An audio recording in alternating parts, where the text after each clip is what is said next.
our fault. It's so cold. Exactly. They do that on purpose. Still, can't drive right. Yeah. So at least 30 people signed up on.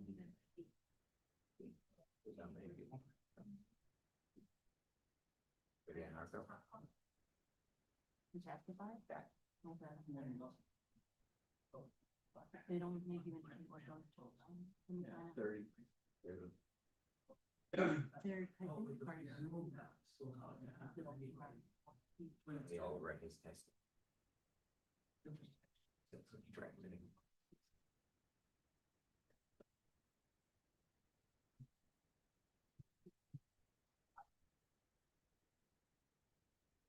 did we tell her? Or just, actually, equals. To the, yeah.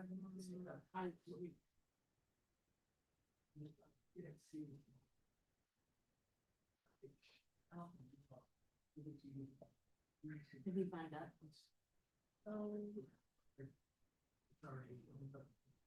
You really didn't keep this. I don't think so.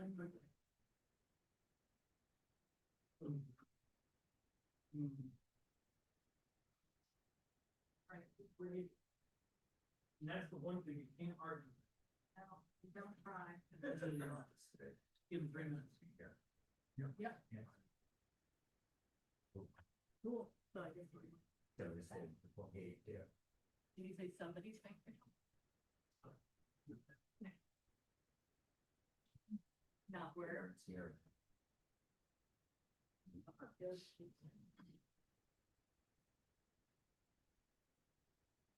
One of those are big, yeah. From that stuff in the middle. Yeah, yeah, and hit the back row and fade then. Yeah, try to go far corner. Quick enter. There you go. Great, right there. So we're gonna take all these seats and then we'll try to pull up this back row and then one more. Back row.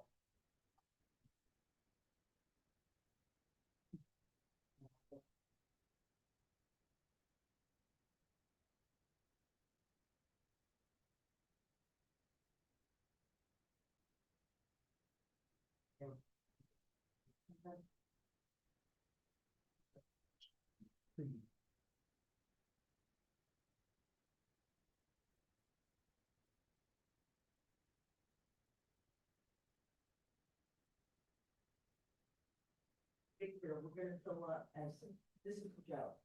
Victor, we're gonna fill these seats and then the second row.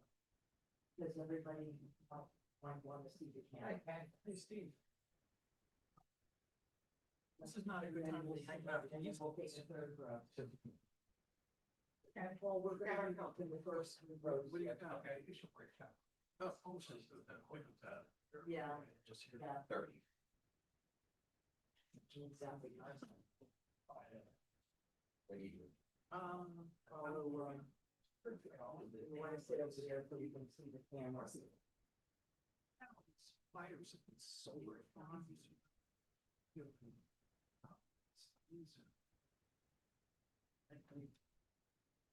Look at spider.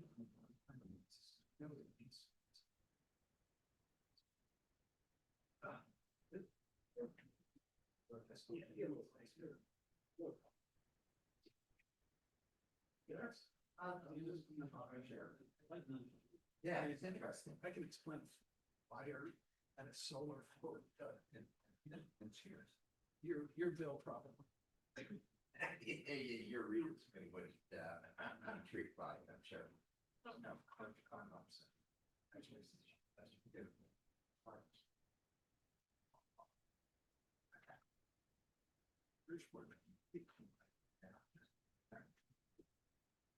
Absolutely, same as possible.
first. Yeah. That's good.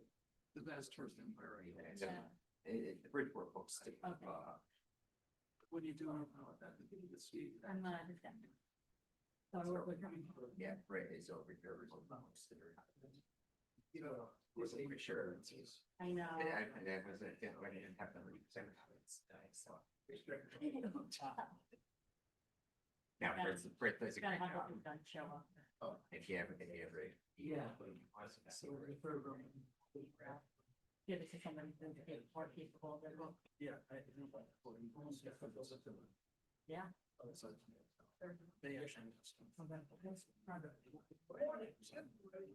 They actually. Yeah. So you're back at The sword and her, you say that here.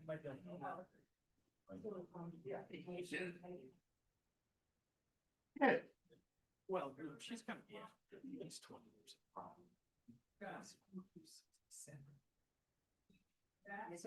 She's correct. Jill Hacker. She doesn't act like it at all. She does, yeah. She was a newspaper writer. Your maturity is. Just. Sure. Yeah.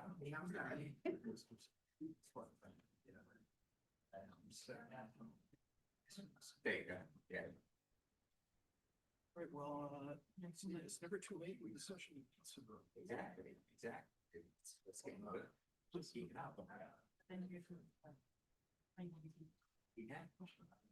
The media plan and overseas. I'm always learning. Well, now you know, it's Ken. No, well, but now I can't. When people know who I am. True. I've been like hitting this cover these guys this year. But that's not referrals. Jay. We're sitting over there. Yeah. We have, before we do this start off. Right, where? You're ready to go to this club?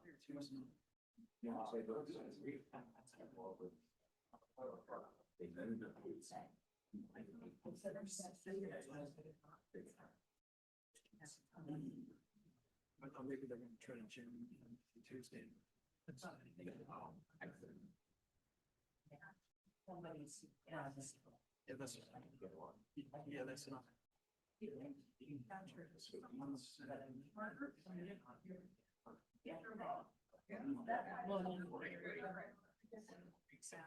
Also that.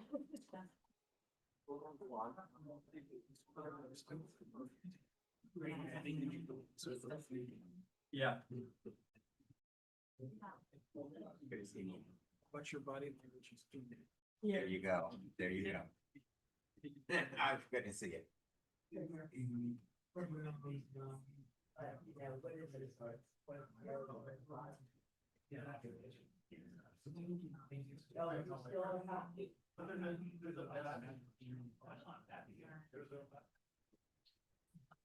Then you and David are gonna take up camp back like that on that. Forward.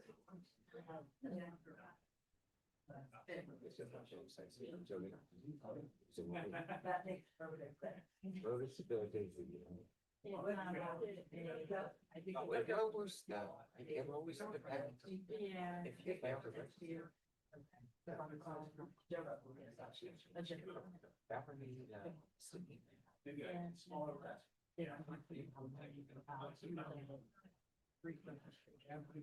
Yeah.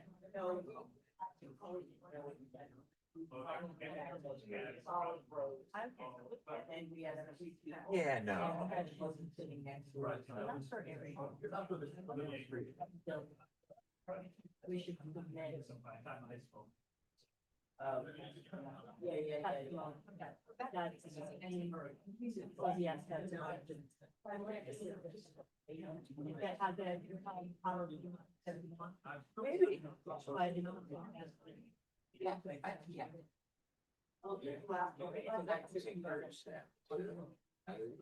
Being into the house, see, because they are, they're different. Oh, I've been there. Oh. I've already had mine, now I have their comment. No. Anyway. Sure. Good morning, Bill. Hello, Judicial Branch. How are you? Thank you for your help. Thank you for Yes. your help yesterday. Yeah, absolutely. I'm waiting for my folks to confirm. I don't think that created a problem for us, but we'll make sure. Everything. Very happy that, isn't it? And it says.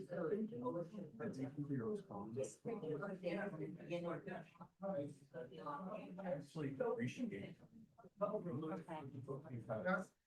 During comment, what don't usually branch doesn't. Yes. Yeah. Thank you.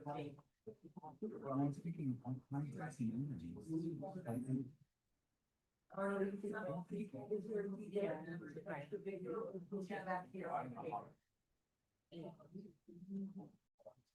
We have. We've been being a little sometimes with mentioning that maybe our more policy. Like if that helpful sometimes. I mean, I'm saying.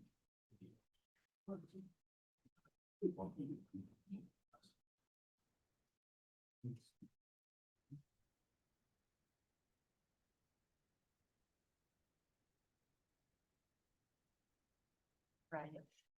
In terms of, well, you know, what we. Right. And so then. Right. From these things. Yeah. Like you're giving it time. Absolutely right. Right. Yeah. And why wouldn't they? Yeah. If this is like the new modus operandi. Mhm. Absolutely right.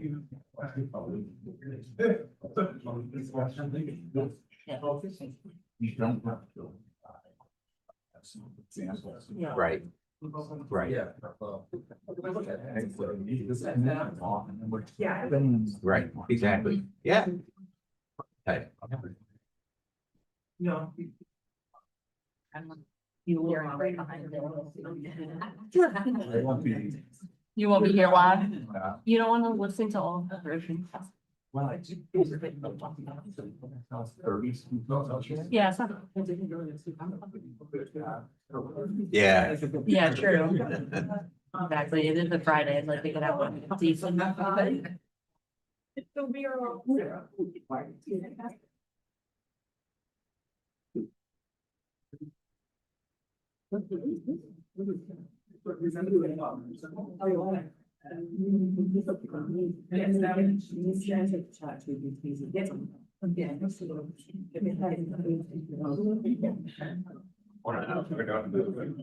Okay. That's not a singular beneficiation.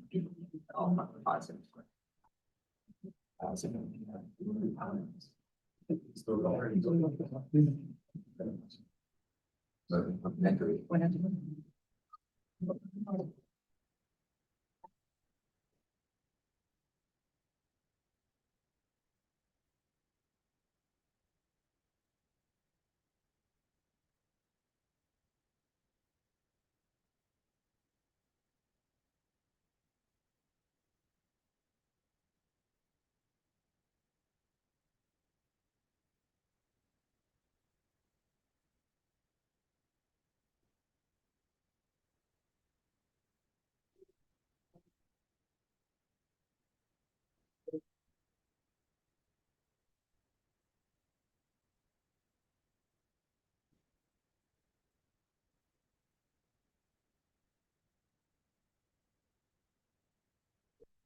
All right, good morning, everyone. I'd like to begin the Judiciary Committee public hearing for March 20th, 2026. This will be our final substantive public hearing of the session.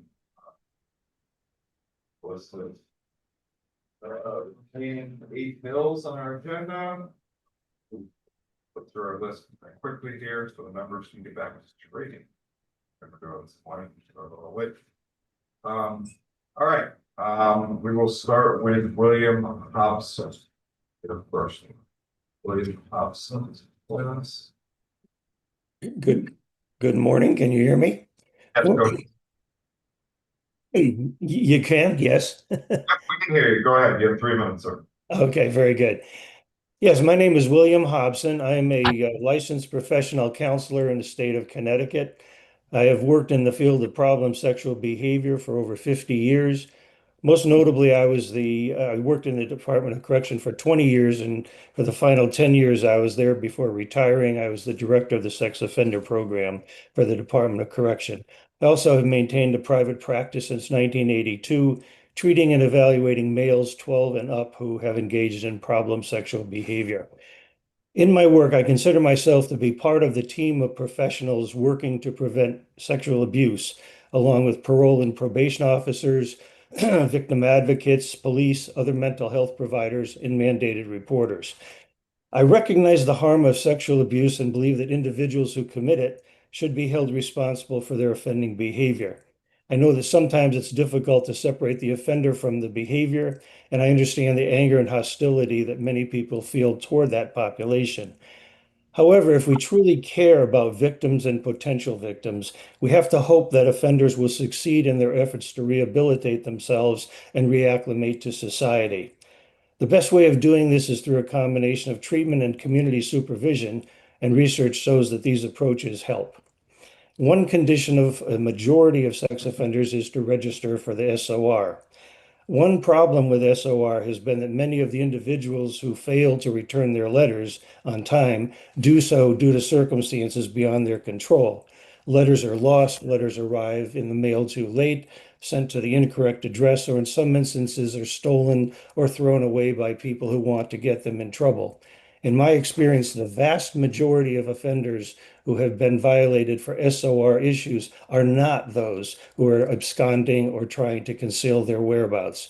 They're trying to comply, but are unnecessarily and perhaps unjustly arrested. Unfortunately, the consequences of being violated are often devastating.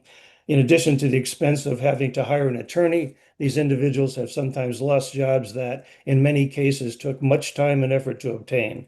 They've lost residences they had established and relationships they had developed. In some instances, they've been incarcerated and/or received a new felony conviction on their criminal record.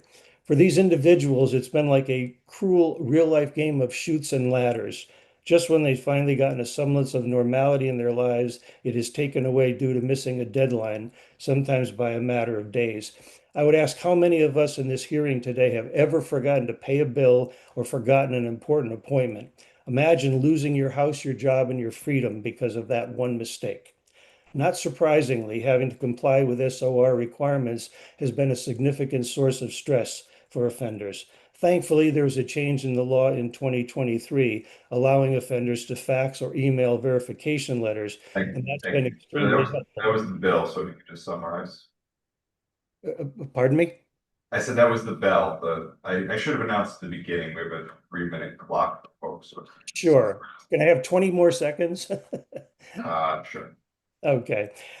So that law has been very helpful to many of the offenders. However, there's still some individuals who do not have access to faxes and emails, and so they're still required to do it within the 20 or the 10-day thing. So I support the bill and confident that passing it will address these issues. Thank you. Are there questions? Seeing none, thanks for being with us. Rafi Podolsky, I don't believe is with us. Alex Brown.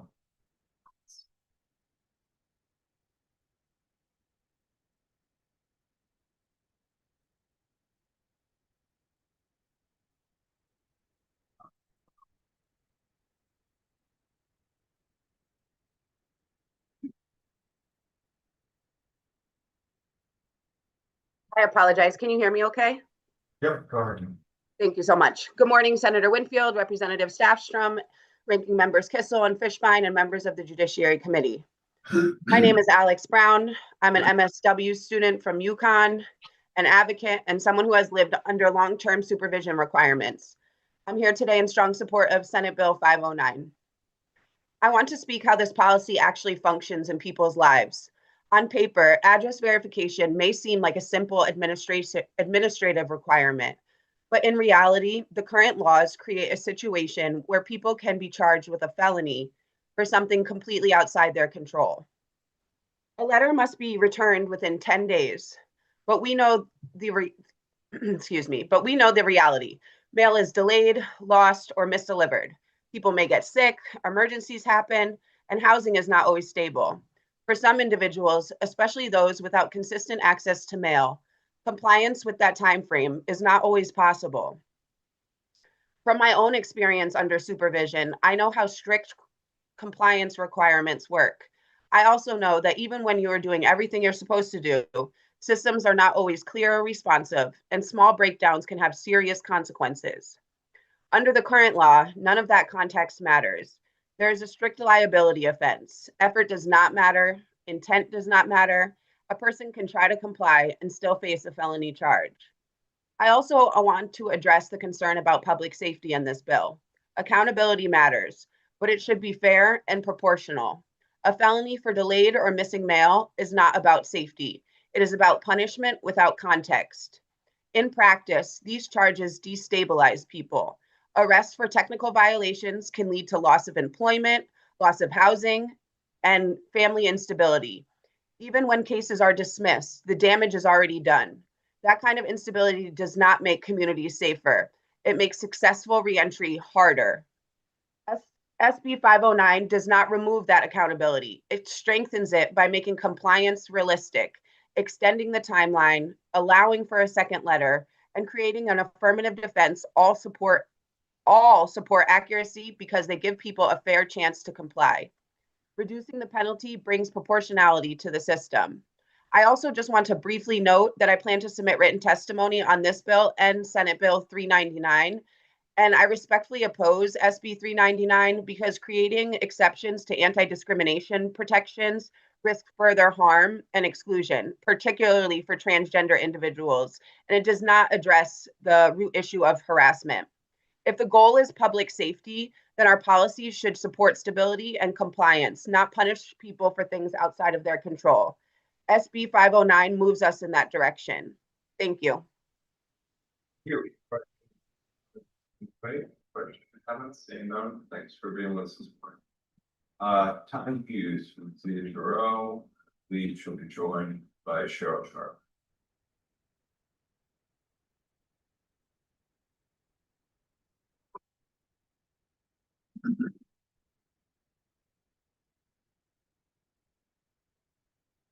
Good morning.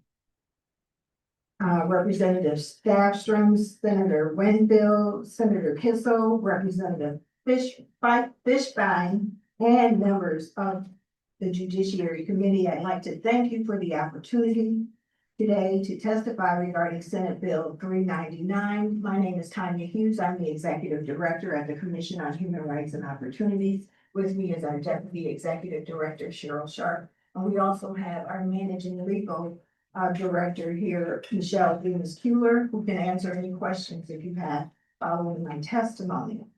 We appreciate the committee raising this bill, and sections 2 through 7 are concepts put forward by the CHRO. These sections contain several changes to CHRO's procedures aimed at making certain processes fairer and clarifying certain timeframes. But before getting into those sections, I'd like to briefly speak on section 1 regarding separate areas in gyms or health clubs. The CHRO appreciates the intent behind section 1, but we have concerns about the potential impact of such a change. We believe that the solution to harassment is the rigorous enforcement of conduct standards against bad actors and not the segregation of protected classes. We should not be asking women to retreat to a separate room. We should be ensuring that anyone who engages in harassment, regardless of their sex, is dealt with on an individual level and removed from the facility if necessary. This approach aligns with long-standing precedent and existing enforcement mechanisms that hold individuals accountable for their behavior, rather than forcing individual businesses to navigate statutory definitions. And we look forward to continuing discussions on this matter. With respect to section 2 of the bill, this deals with an issue regarding the timing of early legal intervention requests, or what we refer to as ELI. Under Connecticut statutes, parties can request early legal intervention during which commission legal counsel determines whether a complaint should be sent directly to public hearing, given a release of jurisdiction, or processed for further full investigations. Currently, the parties can ask for ELI after a mandatory conference has failed. However, the provision does not specify an end time limit for when parties can request ELI. Parties have requested it late in the process, even after we've issued a draft finding of our investigative report. And by that time, it's really too late in the process for ELI to operate as it was intended under statute. Therefore, the statute needs to specify that ELI must be requested before a draft investigation report is filed. Thank you. Questions from the committee? Questions representing public comment?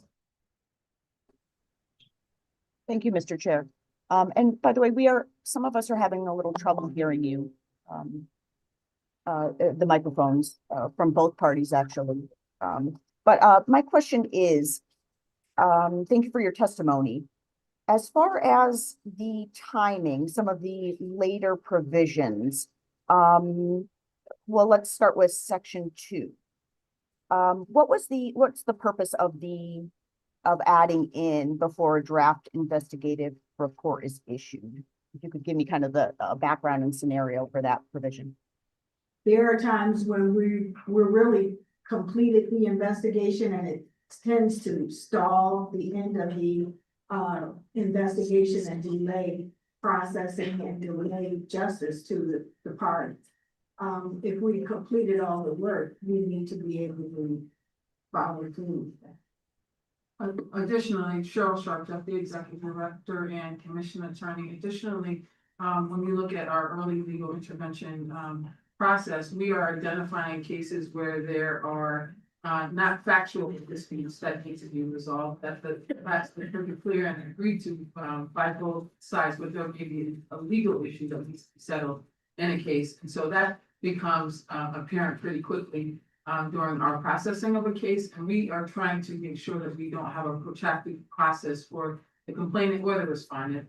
The longer our process takes, then it can have some unintended consequences of, you know, increasing the front pay or back pay that someone ultimately could be entitled to because it's taking, you know, longer to get through our process. It also puts a strain on our legal department, who processes these early legal intervention requests and then has to, after having taxed our investigators who have, you know, come to the drafting of the findings related to the facts. Because in every case, there are factual issues and then there are legal issues. The legal issues are always resolved by the administrative tribunal, which is our Office of Public Hearings. And so we are trying to make sure that we safeguard the state's resources and that we're as efficient and as effective as we can be. And this is one of our ways of getting. And I appreciate that. Of course, litigation can be expensive. So section 3, just for my own knowledge, this talks about a reopening. Reopening of we're changing from matter to complaint. Is this option here, or this scenario, can this only be done by the commission, or can the respondent also reopen a case for these reasons? In unpacking your question, the reopening process happens when the CHR has closed the complaint and then the complainant says that we've made an error and they would like for the agency to reopen the case. And then the commissioners over our agency, the voluntary commissioners, they then make a decision. So it's not the respondent that comes with the request, but the complainant rather that comes with the request to reopen the case. So the respondents, that particular provision is not related to respondents reopening the case. It's related to complainants reopening a case where they believe that we've committed error. Okay, so the respondent cannot reopen a case if they find, if there's new, because we're adding another reason down here, right? On lines 118 to 121, a respondent can't reopen a case. No, not under these provisions. If you see how the provisions are set forth in the law, it doesn't apply. So but one of them, I believe, is if there's new, isn't it? If there's new evidence. I thought that was one of the reasons. That is one of the reasons. But if you look at the framework of the statutory provision itself, you see that it applies to the agency making a material mistake in dismissing complaints filed by the complainant for whatever the reason was that was provided, and that there are opportunities for that case to be reopened and reconsidered if the commissioners deem it prudent to do so based on one of the factors that are listed. Okay, thank you. Thank you for that clarification. Now going back to one, I know this provision adds in, there's already, right, a carve out here. We're talking about separate areas. There's a carve out for rentals and places where individuals can sleeping accommodations, right? Bathrooms, locker rooms, but this is adding in separate areas for engaging in exercise within a health club or gym based on sex, which I know relates to I think a court case. Does CHRO have, and I'm not asking for specific information or anything, but does CHRO currently have any of any cases relating to that issue, the separate areas for a health club or gym based on sex? I'm gonna have our managing legal attorney, because she deals with this issue on a daily basis, come forward and we'll see answer that question. Here is attorney Michelle Dumas-Mueller, who is one of the managing directors of our legal division. Thank you. Good morning, everyone. My name is Michelle Dumas-Mueller. As Cheryl said, I'm one of the managing directors of the legal division. We do not have a case that's specifically on point to the changes in the statute. We have a case that's being litigated at the Office of Public Hearing that has to do with, it's not a gym, it is a facility, an exercise, a yoga facility. Okay, so then would it be your position that a yoga facility doesn't fall under the language of this additional language?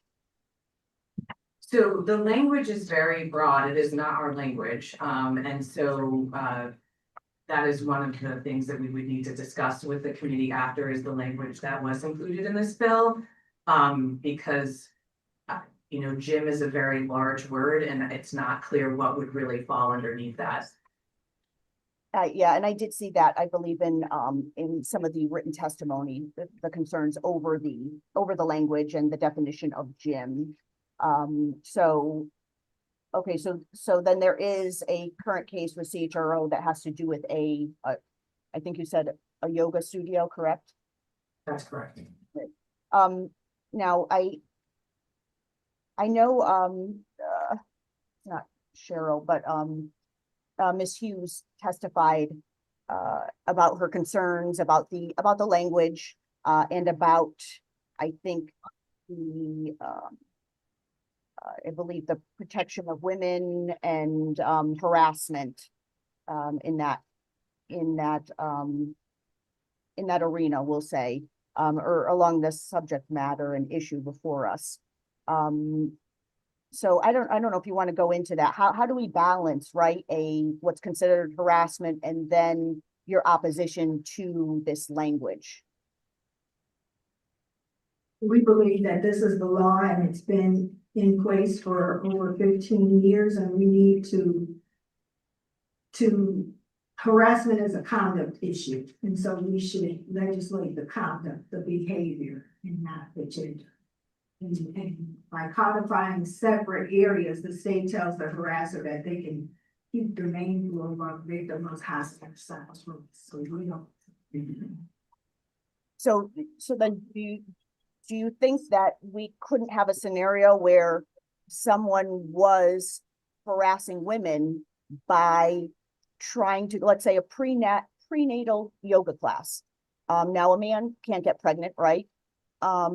So if a man was signing up for prenatal yoga classes and let's say just the straight signing up, right? Is that something that CHRO would be against or for? I just want to kind of get an idea of exactly your position as it relates to this bill.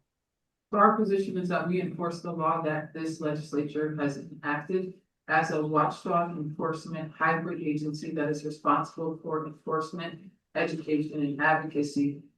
We look at the black letter law. What does the law say? And then that is what we are charged to enforce. Given your example of I think you said prenatal, I put it in, you were going in and out. But if you're addressing what Attorney Dumas-Mueller was referring to, which was a yoga studio, and classes and individuals signing up who couldn't get pregnant, unless the issues fall squarely within our jurisdiction, then we wouldn't have the authority to address them. Our position is that whatever this legislature enacts, the black letter law is what we have to enforce as a state agency, whose mission it is to eliminate discriminatory conduct. And when we're looking at sexual harassment, we're evaluating it and we're trying to offer protections.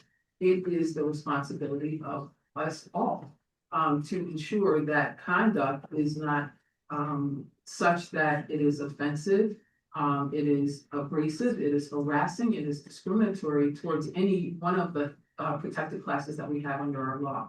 And so that is our role, that is our goal, and that is what we do on a daily basis. We enforce, we advocate, we train, and we educate.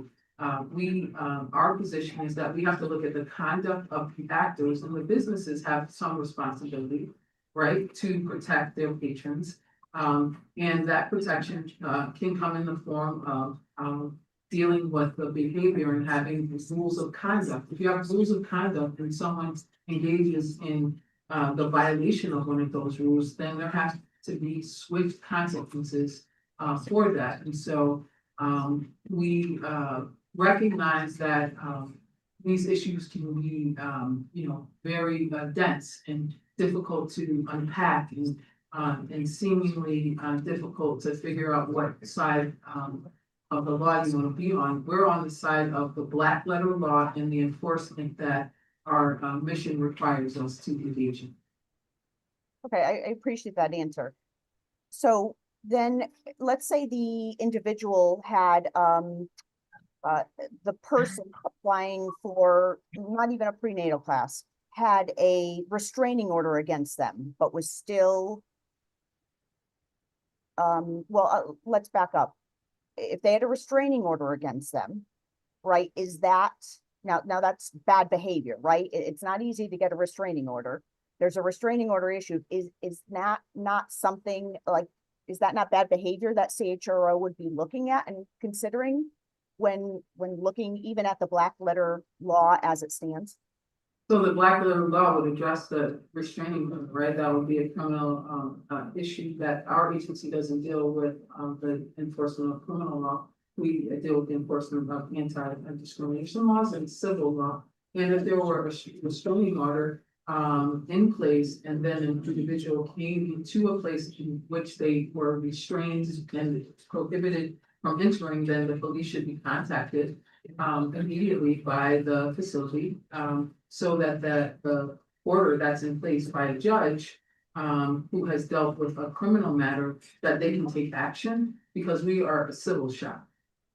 Right, but even in the civil context, and let's say even if the CHRO complaint was in existence and the restraining order came after, is that not still a factor? I mean, as a civil matter, which I understand you guys don't enforce criminal, but then a restraining order gets issued, that doesn't come into factor into play in the consideration, even in the civil context of whether, that person's, let's say, true motives, because I think a lot of this does come down to motive, right? Whether they are there just to harass, or whether they really are there for a prenatal yoga class. Is that not a consideration?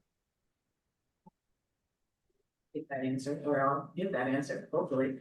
So in those circumstances, just to kind of just lay very quick the groundwork, when we have cases at the Office of Public Hearing, they have been investigated and certified to be litigated before our human rights referees.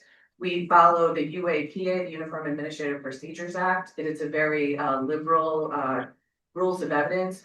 And so in the scenario that you have presented, those are the types of things that likely would come into evidence as part of the reasons that a respondent, who would be this hypothetical studio owner, would potentially bring to light in order to show the reasons why the decisions were made to allow or preclude people from taking certain classes. So that is not something that we would decide.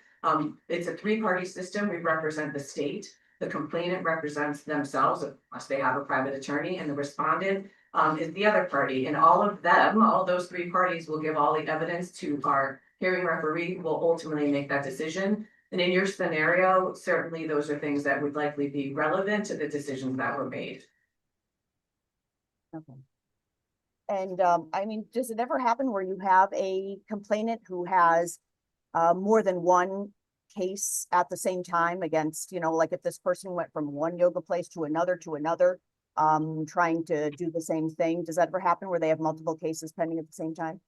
Yes, the individual can have multiple cases pending at the same time, because if they have a sincerely held belief that multiple entities, places of public accommodation have discriminated against them, then they can file additional complaints against other businesses, business owners, housing, landlords and so forth. Again, we enforce the law that was enacted by this legislature related to civil rights and fairness and equality and equity in the state. Thank you very much. Thank you. Further questions, or comments from Representative? Thank you, Mr. Chairman. Good morning, nice to see both of you. I just want to ask specifically about section 3.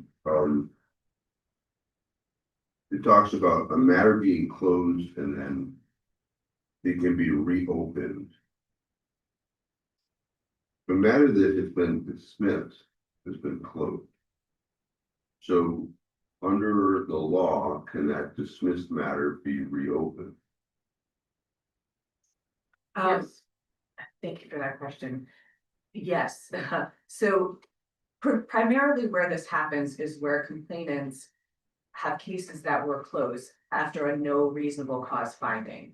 And so they may be unhappy with the decision of the agency, and so they have a 2-year time period from that no reasonable cause finding to ask the commissioners of our agency to reopen the case.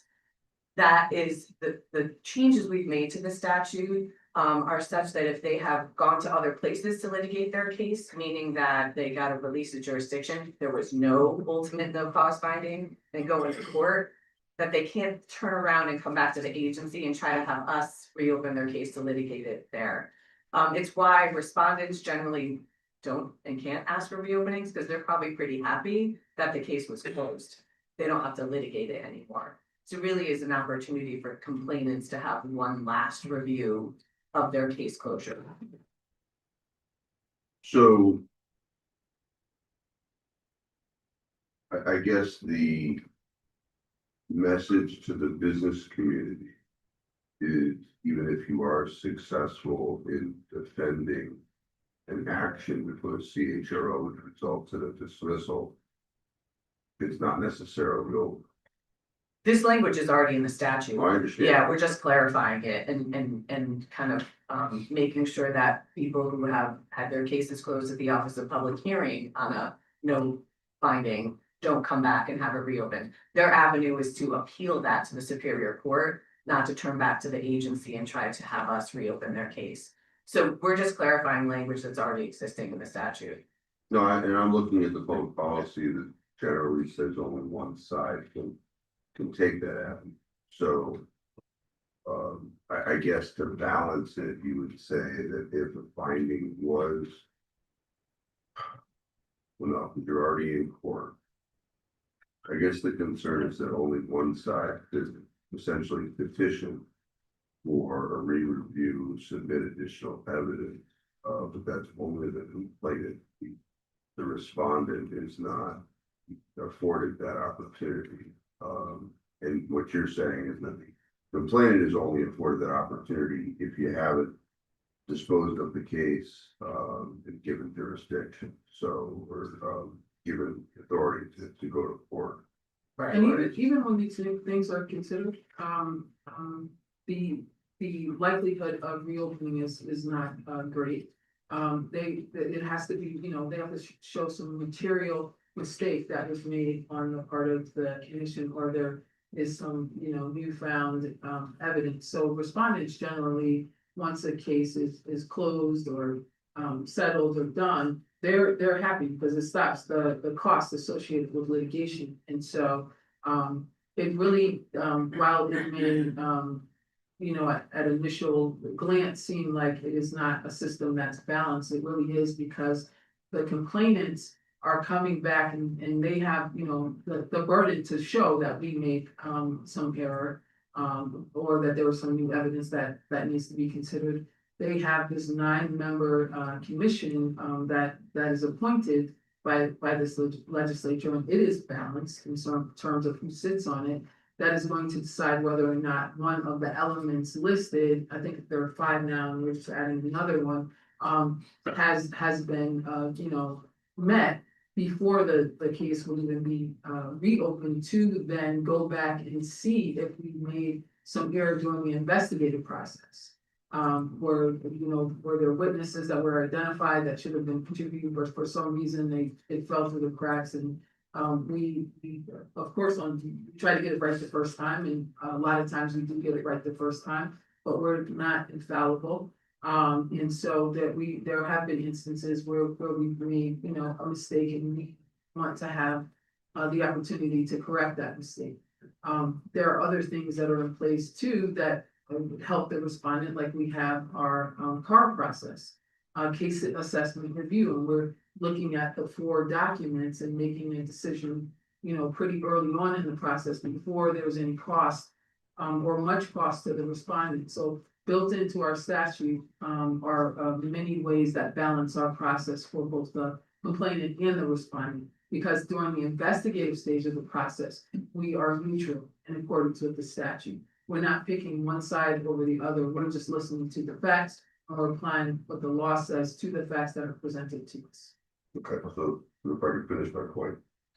The point was that a respondent, a complainant who believes you may have made a mistake in the process will come back to you and say, hey, you made a mistake. I think you made a mistake, which would reopen the file and you would internally look at, did we make a mistake? That's one path, right? But the respondent is not treated in the same fashion. The only remedy available to the respondent who believes you may have made a mistake is to file an appeal to Superior Court. So how's that fair? We have the case assessment review at the beginning of the process. We have not always had that, and that it was put in place as a way to expedite for the respondent the process where there isn't evidence to support the claim of discrimination. So that is a stage in our process where a complaint can be dismissed. And so the complainant's claim, without hearing all of the evidence in the case, can be dismissed, and that ignores the benefit of the respondent. And that is why I'm saying that the process itself is balanced and fair, because there are different stages in the process where one party may benefit more than another. And certainly during the case assessment review, where there's an opportunity for the case to be dismissed before all of the evidence comes in, where you're looking at the complaint and the answer and the rebuttal and the Schedule A responses. And though a number of cases are dismissed through that means that has been put in place and inures to the benefit of the respondent. Complainants who when they get their case dismissed at case assessment review, are not happy about it, and they feel somewhat, dismayed, because they want the process to continue. But we have to have balance in our process, because at that investigative stage, we are neutral, and so we didn't create it, but the legislature created that balance through enacting the case assessment review, which used to be referred to as the merit assessment review, and has been in place now for some time. So the legislature has considered the balancing act that is necessary for both complainants and respondents when a civil rights case is filed. And so that if you look at that part of the process, that's where the respondents really early on, and we looked at the economic savings. It saves, it could save tens of thousands of dollars in a case that would otherwise be protracted. Okay, so my question has to do with the back end, not the front end. Here's at the beginning, right? Upon initial filing the complaint, a car happens. There's a cursory look at, on the papers, it look like a case, right? And it's either dismissed or not. I'm talking about the back end. At the back end, the respondent has no ability under the statute to ask you to relook at it. But the cases, are you not, I'm sorry. Well, do you agree? I mean, at the back end, the respondent doesn't have that ability. Their only ability is to go back to court. They can't come back to you and say, you made a mistake, right? So They actually can ask for reopening. So the language of the statute allows the complainant or respondent for good cause shown and interested justice to apply for the reopening of previously closed proceeding. So it's not just for the complainant. I will say, in the 21 years I've worked at the commission, it's only been complainants who have asked for reopenings, not respondents, because their cases have been closed with a no reasonable cause finding, and in their opinion, it's over. So you're referring us to line 110, right? Correct. Of the existing, one. Okay, so that wasn't what I heard before when Representative Pavlak-Tomato was asking her question.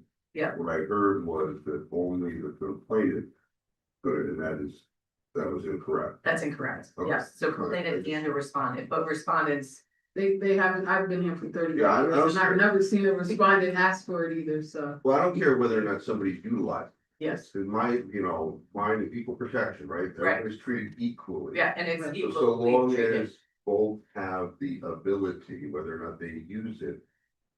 And that's what, I wasn't gonna say anything there today, but when I heard that, right, I'm like, okay, why is that? And that's what brought on my questions, so, okay, well, thank you, Mr. Chair. Are there further questions or comments? See if there are further questions or comments. If not, thanks for being here. This is one of the Friday. Quinn Meehan. Good morning, co-chairs, ranking members, and members of the Judiciary Committee, and thank you for the opportunity to testify today. I'm Quinn Meehan, a Bethany resident and community organizing and policy MSW intern at Universal Healthcare Foundation of Connecticut. I'm here to testify in opposition to Section 1 of SB 399. While this bill may have been introduced to address discomfort caused by some men in gyms, which I understand from firsthand experience, it creates more harm than it prevents. Some supporters in written testimony have even claimed it is necessary to prevent a transgender takeover of the state, showing that this bill is already being used to justify discrimination rather than improve safety. As a non-binary person who has also, been in gym spaces by myself or with other trans folks, I've experienced firsthand how cisgender men can monopolize equipment, make assumptions about bodies, and otherwise make gyms uncomfortable. But many trans feminine and non-binary people face these same issues, and this bill would make them worse by creating sex-segregated exercise areas without protections for identity. I have submitted written testimony, but I just want to highlight some examples of how this bill could impact some of the people that I know or myself. I already know what it's like to have to pick between two spaces that don't suit who I am. For example, with bathrooms, being a mobility aid user, I either have to pick between a place, being in a space with men, which is scary for some of the same reasons women often are scared around men, because, in a locker room, for example, if my top surgery scars show, or some other parts of my body, if I choose to shower, it can be really intimidating. And at the same time, I am really scared going into women's rooms because I'm scared to speak, because if they hear my voice, even if I'm wearing makeup or feminine clothing, I don't want to make anyone uncomfortable either, and I'm uncomfortable myself. Additionally, I have friends who work in gyms and are trans women, and I wonder, would they be able to work in the spaces their clients want to exist in? Would they be able to teach these women's groups and things like that? Would they have to out themselves in order to do so?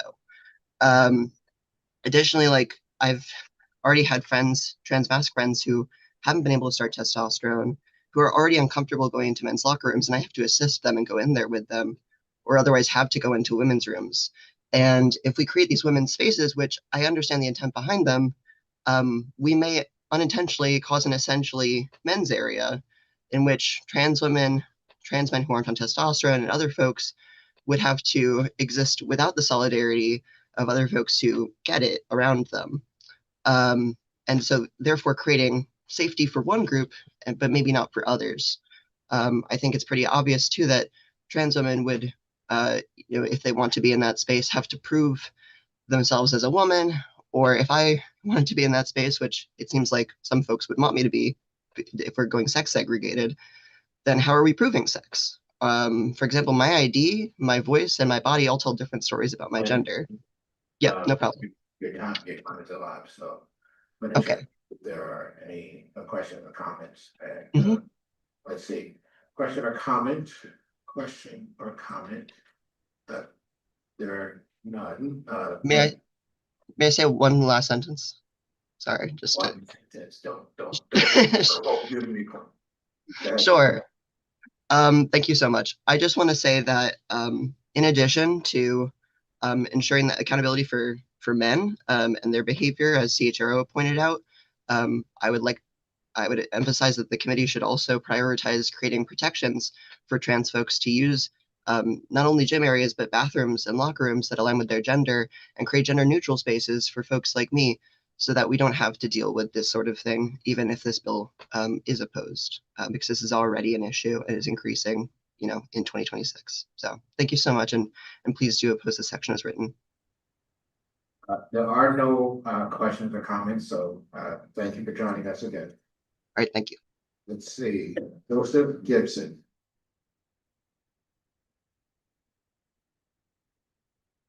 Gibson. Good. That's right. There you are.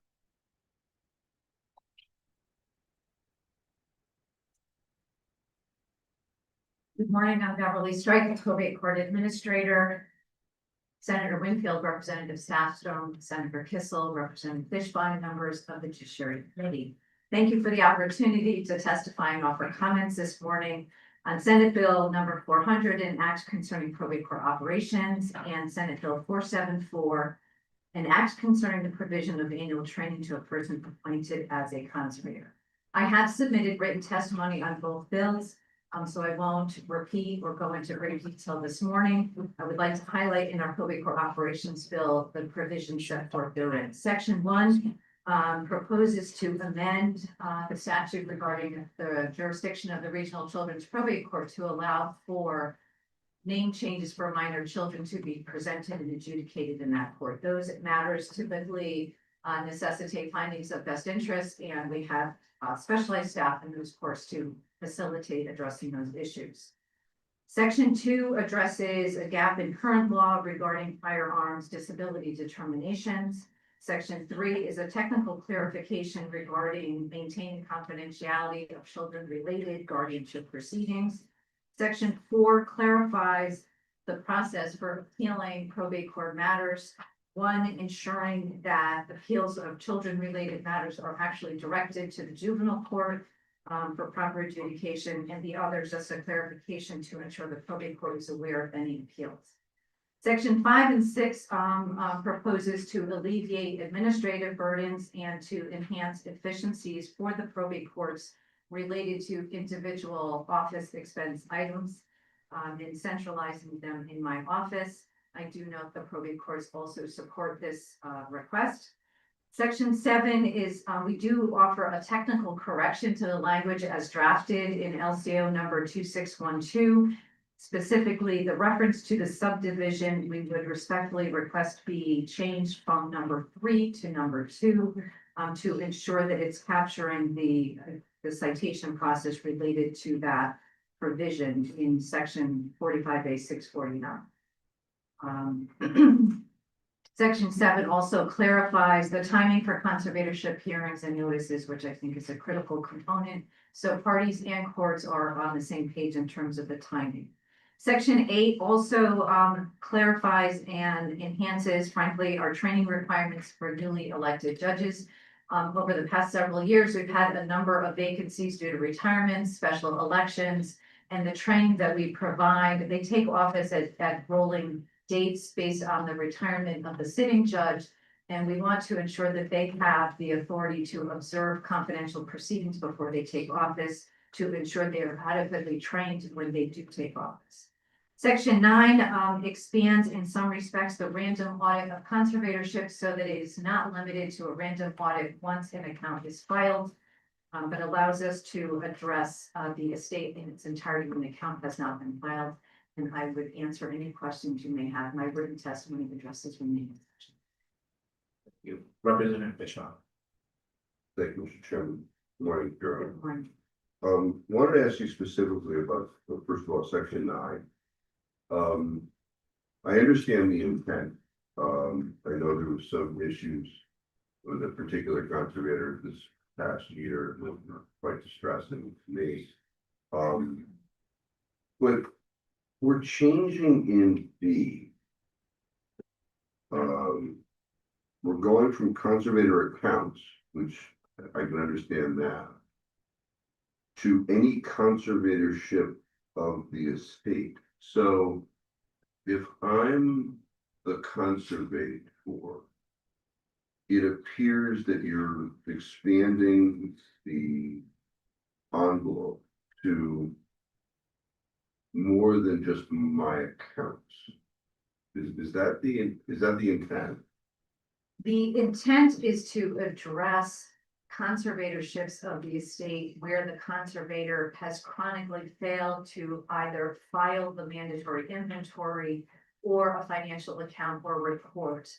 And to ensure that we then can appoint a forensic accountant to access the asset information, checking accounts, et cetera, to determine whether it's merely an administrative failure on the part of that fiduciary or if there's other significant or concerning wrongdoing.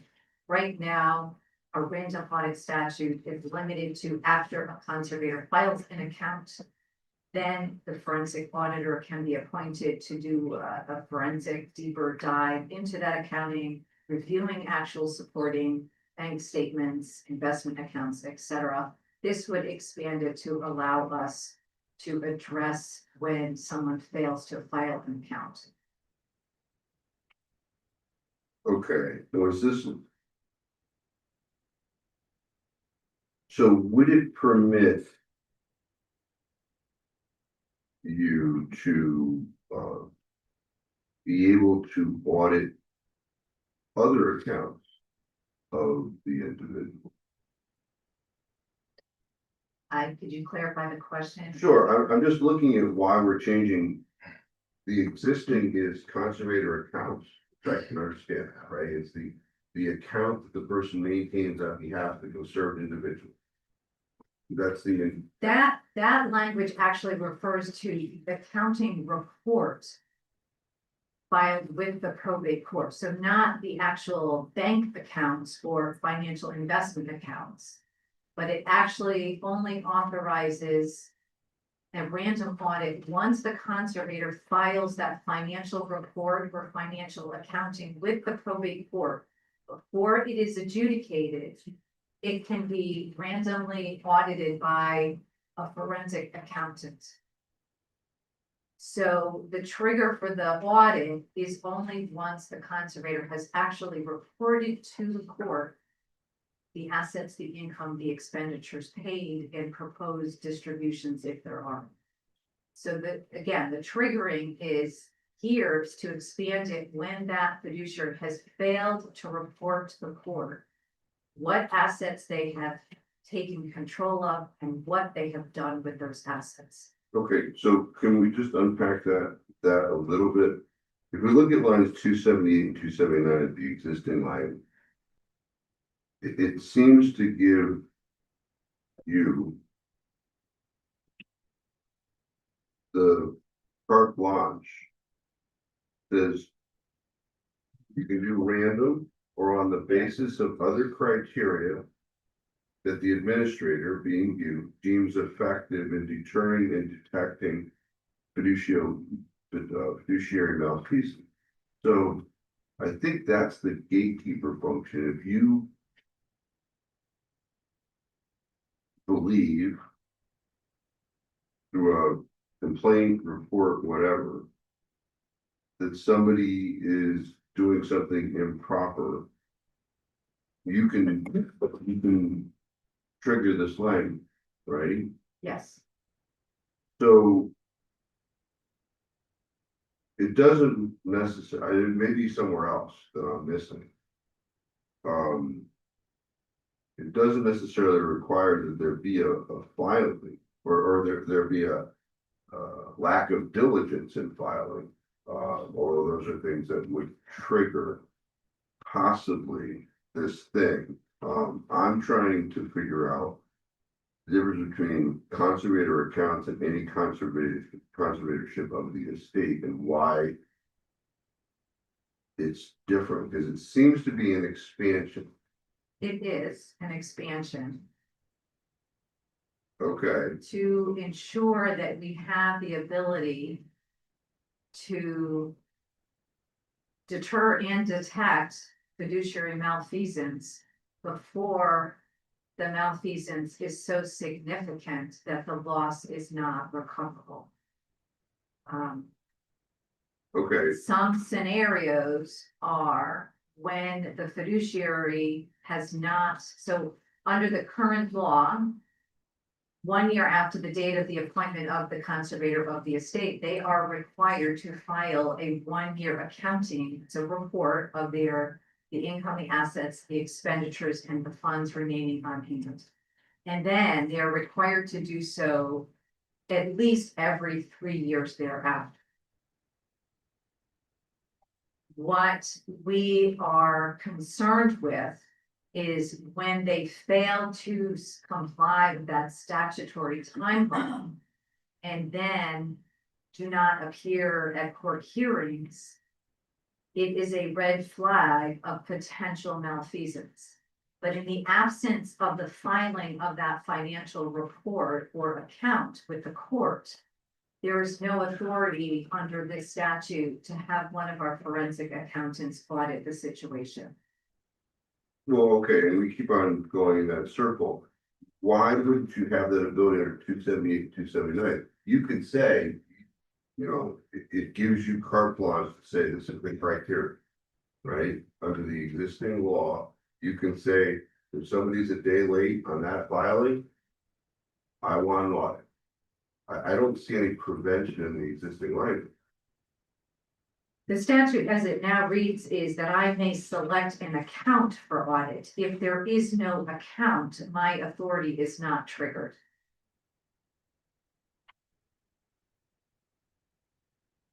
And yet it's the absence of the account that can be the red flag. So when we're talking about account here, we're talking about not a bank account. Correct. We are talking about the accounting report by the fiduciary of their financial management of the concerned person's assets. Okay, that's a, And perhaps the original language, you know, clear to the probate court system, that's our terminology, but that is the intent, and perhaps, you know, that original language was not as precise as it perhaps could have been.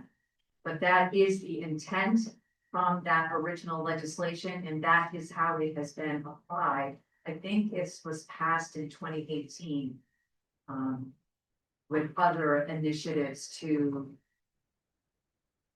protect against exploitation, malfeasance. okay, with that understanding, I do now understand the utilization for accounts. Which I think may answer the rest of my questions. Yeah, it does. Okay, well, I don't know that needs a cleanup, given where we are now. But yeah, that would explain. So. I was new to the committee in 2018, so. I'll blame others. Anyway, but thanks. Good questions. Thank you, Your Honor. Oh, wait, no, I have one more. Hold on. In section 11. The only change. And I actually had to diagram this last night. Is the intent of 344 through 345 that if the refund is going to be less than $5, it doesn't happen? A charge or a refund, yes. Okay, so I don't know why we didn't write it in an amount that is less than $5. Because you're dealing with double negative. No person shall be entitled to a refund an amount that does not exceed $5. So I actually had to diagram it. So, but if that's the intention, I understand. Somebody 10 years from now is gonna say, why we read it that way? But thank you. Have no concerns with change language to say it that way. Thank you.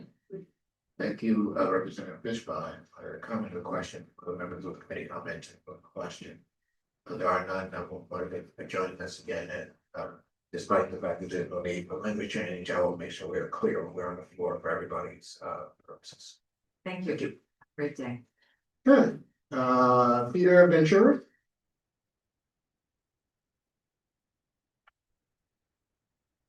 Peter Ventura. Okay. Let's see. Elizabeth Delahousse. Sure. Good morning, Chair Winfield. Thank you very much, and members of the committee. My name is Elizabeth Delahousse. I am the Chief Privacy Officer for ShareCare Health Data Solutions. And on our behalf of our organization, I respectfully submit this testimony actually in opposition of Senate Bill 475.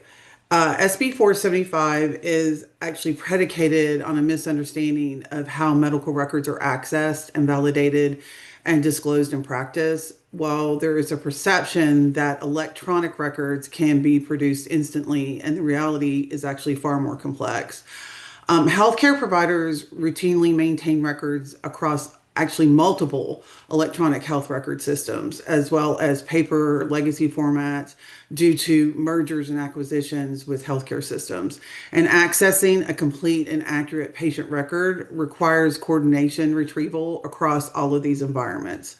And before any disclosure occurs, each request actually must undergo a rigorous legal and compliance review.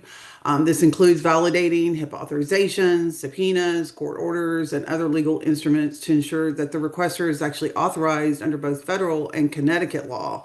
And these determinations require trained personnel applying legal and regulatory standards, and it's simply not an automated process.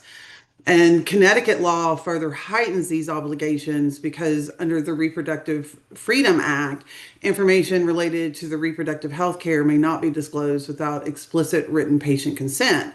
So this requires additional verification and in some cases, coordination with clinical staff to ensure that appropriate redaction of protected information. So for example, the medication mifepristone is commonly associated with reproductive care, but it's also prescribed for other conditions such as Cushing's disease. And so as a result, staff must carefully evaluate the context of the record and ensure that any disclosure complies with state law and the patient-specific authorization. So in addition, release of information professionals must verify that all the records that they retrieved across, again, multiple legacy systems accurately correspond to the correct patient. And this is a critical safeguard against impermissible disclosure and privacy violations.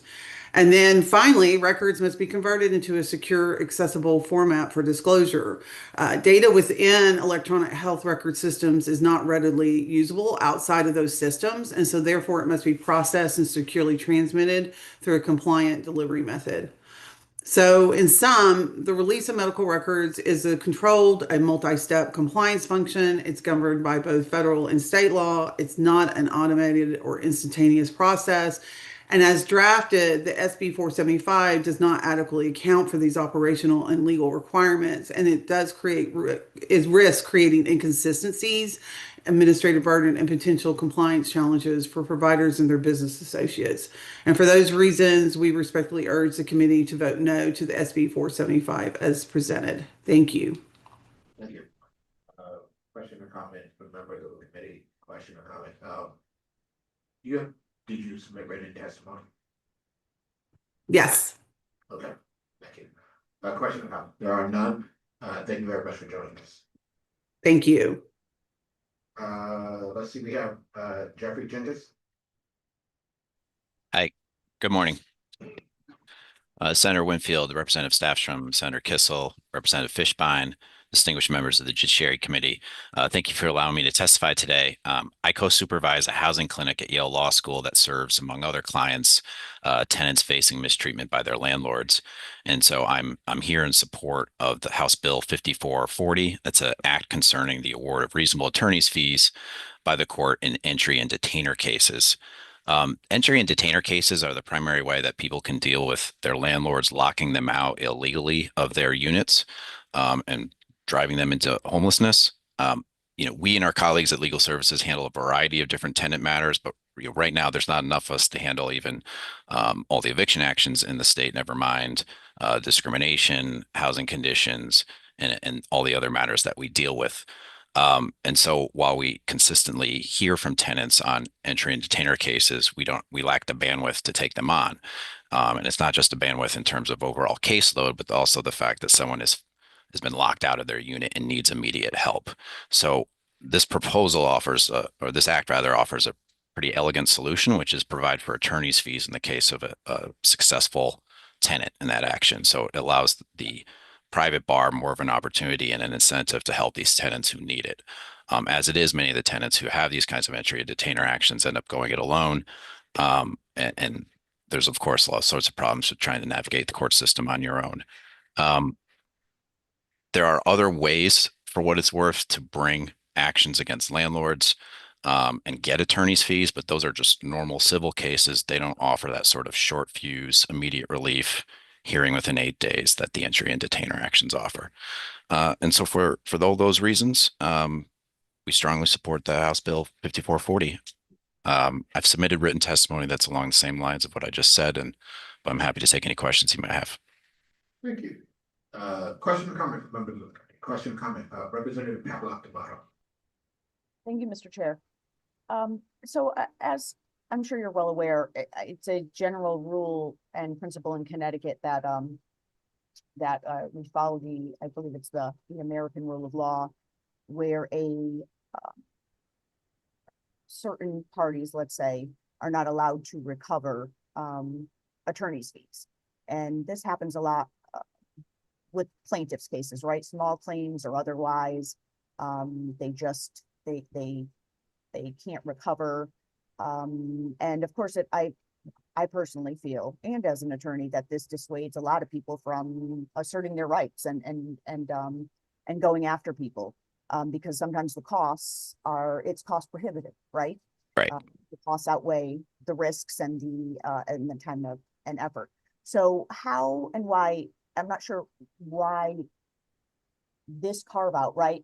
Why this would be, and I know there's a couple exceptions here and there, like for plaintiff and foreclosure, let's say, but why should this be another carve out? What is the reason that makes it distinct from other, let's say, other plaintiffs and other individuals who can't recover attorney's fees and other fees? I think it's maybe that there's a few different things. I mean, there are a lot of attorney fees shifting already happening in the landlord tenant context as it is. In this situation, if someone is homeless, they're facing just a more extreme situation and more need of sort of emergency legal help. We lack by orders of magnitude, the amount of funding that was needed to help tenants in this kind of situation. And so just offering that incentive for, private attorneys to get involved in this one through an attorney fee shifting in this situation would be, I think, relatively cabined exception to the American rule. Right, which I understand, but I'm still not seeing what's the distinction, because there's other individuals, right, in other types of cases, somebody gets ripped off by I know there's a contractor fund. I understand that. Yep. But let's say in that case, right? I've had clients actually who don't qualify under that contractor that contractor fund. They're about to lose their house, right? Because they just gave this person a lot of money. And how is that situation different as far as just in this context of that person has a hardship too? They're now going to face foreclosure. So just the homeless person, right? They need the money as well. Again, how is that different? I think someone facing a foreclosure has like the benefit of all the programs that the General Assembly, with your support and your colleagues of the foreclosure mediation program. There's an apparatus for navigating this on your own as a homeowner facing foreclosure. The thing with entry and detainer cases is that you are homeless right then, immediately, and you got to do something about it right then. So it's the urgency and the severity that's just of a different nature than as sympathetic as I am to people if contractors rip them off. And the thing is, even with contractors who rip them off, I would think they could bring a cup case, right? And pursue attorney's fees, assuming there's something there to sue, right? So you could still get relief in that circumstance. Okay, so now let's switch some of the factors, because you brought up good points. And I understand the person is homeless right then. Okay, now you have a landlord. Mhm. Landlord does not qualify for the foreclosure program that we have, mediation program. Sure. Now that landlord lives on, let's say the third floor, and this second floor, first floor is vacant. Second floor, the tenant wasn't paying for months and months. Now that landlord has fallen behind in his mortgage payments Yep. and was served a foreclosure. How are we differentiating that? The landlord doesn't qualify for mediation program and other programs. So I If guess it's a mortgage foreclosure, I'm now the tenant and not the landlord in that case. sure. Are you talking about a mortgage foreclosure? It sounded like. Yes. So this sounds like, and you described a 3-unit property and they're living in the third floor. So that qualifies. We got a 1 to 4 family owner occupant mortgage foreclosure in Connecticut. That's a foreclosure mediation. Okay, so then let's say they don't live in that. Okay. They don't live in that unit. So they live in a separate house. Yeah. Now, but that is their income, right? Sure. The income from rental, right? That's a job. They're collecting that rent. That's how they pay their mortgage on their house.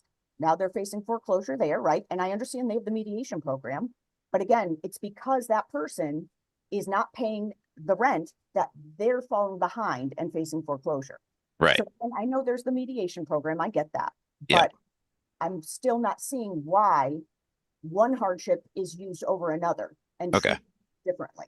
So I last talked to a landlord in a similar situation an hour ago. And the good news is the summary process offers relief within a couple months.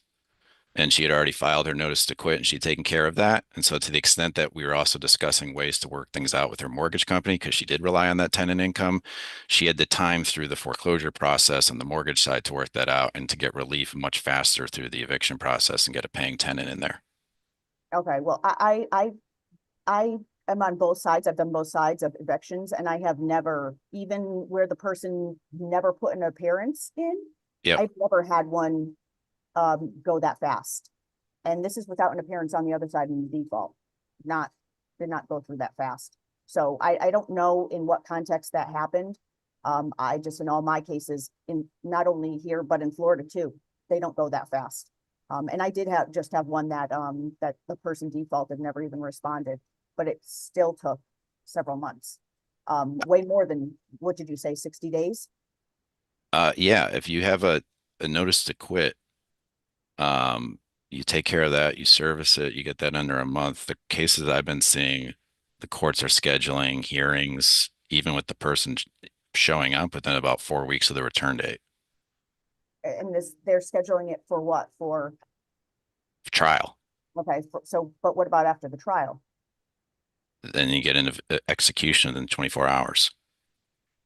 Um, I am aware. I understand. I mean, you got a 5-day appellate period. So, I'm just saying the eviction process for your investment, you can still recover, let's say 3 months. And we offer that process already. And then on the attorney's fees you do expend, you can then pursue debt collection after the fact, which we deal with that as well. Right, but if the person has no assets, then really, so now you're spending more money to probably collect a useless judgment.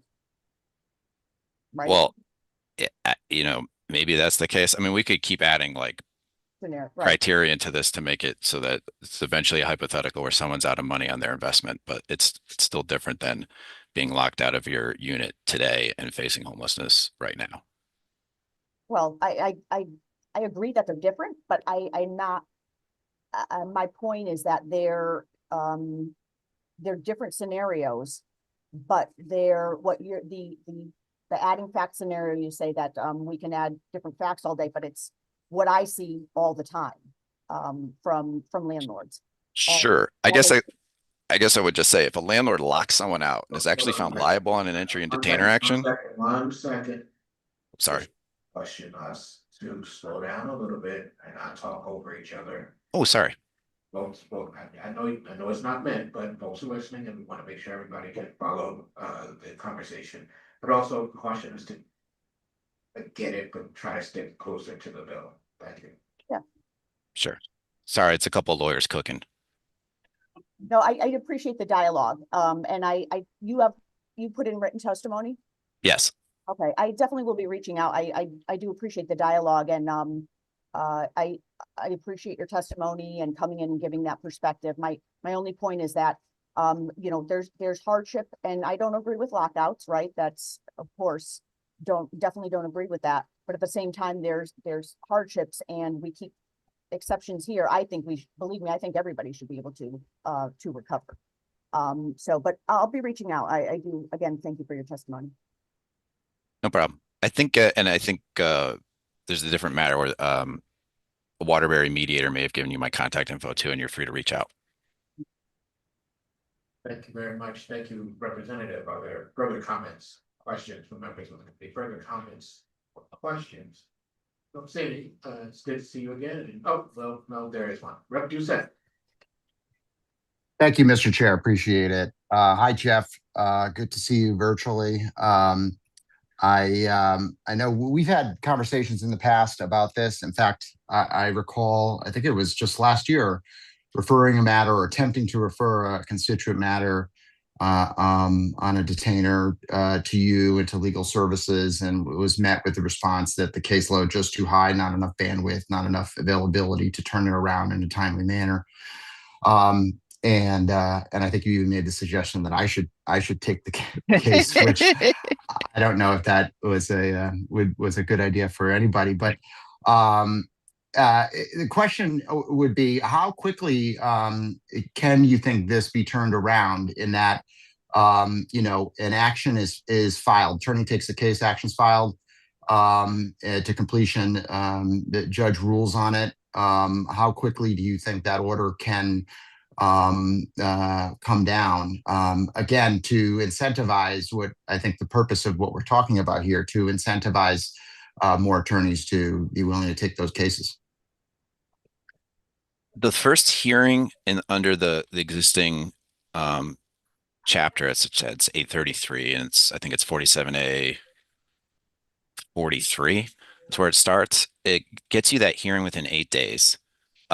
So, you know, if all goes well with you know, in that one hearing and the judge issues an order, you know, vindicating the tenant's rights, you know, in terms of how quickly, we might get into the weeds with how quickly that would go. But I mean, the attorney, I suppose, would have 30 days to file a motion for fees under 11-21 of the practice book. And then the court would hold a separate hearing on that and issue an award. So, you know, with all the delays that are attendant with appellate periods and those kinds of things, the attorney would get paid, you know, I guess relatively quickly. And compared to, you know, bringing a CUPPA case or a breach of contract case, which are, you know, also things you can do if you're not getting the apartment that you want, you could, and there's a fee shifting provision in the lease, or you're doing it under CUPPA, you could, you know, eventually get paid, but this would be faster. Yeah, no, and I think I understand that is in that case an incentive, because if we're holding a hearing within 8 days, again, I think the attorney would be inclined. I'm not worried about the attorney getting paid necessarily. I'm just worried about getting that case to judgment, as it were. So I think it's a good idea, and frankly, one that probably should have been thought of before. I don't know if this bill has made its way to us in the past, but I think it's a good concept to pursue. So thanks, Jeff. Thank you, Mr. Chair. I'm glad I was consistent. Thank you, Representative. Comment or question from other members of the committee? Comment or question? There are none. Again, thank you for joining us, and enjoy the rest of your day. Right. Michelle Dumas. Thank you. You're welcome. Michelle Dumas Keeler.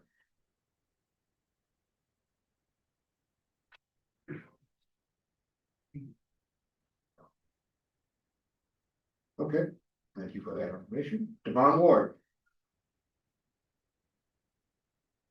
Welcome back. Thank you. Good morning. I'll be brief because I did hear that you already talked about this bill. Testifying in support of SB 509 and that concerning the address verification forms for registrants. I think this bill gets it right at the core. The bill recognizes the problem that those of us working in the system see regularly. Too many individuals are being charged with felony offenses, not because they are evading supervision or posing a threat to public safety, but because they failed to comply with rigid administrative requirements. This bill addresses that in several important ways, right sizing the penalty structure, introducing a meaningful compliance window, creating off ramps for prosecution, notice and access, expanding the response window. Also a short good bill should pass. Thank you so much. Thank you. Comment or question from members of the committee, comment or question from members of the committee. If not, thank you for joining us again today. Liz Linehan. Followed by Cindy Brizio.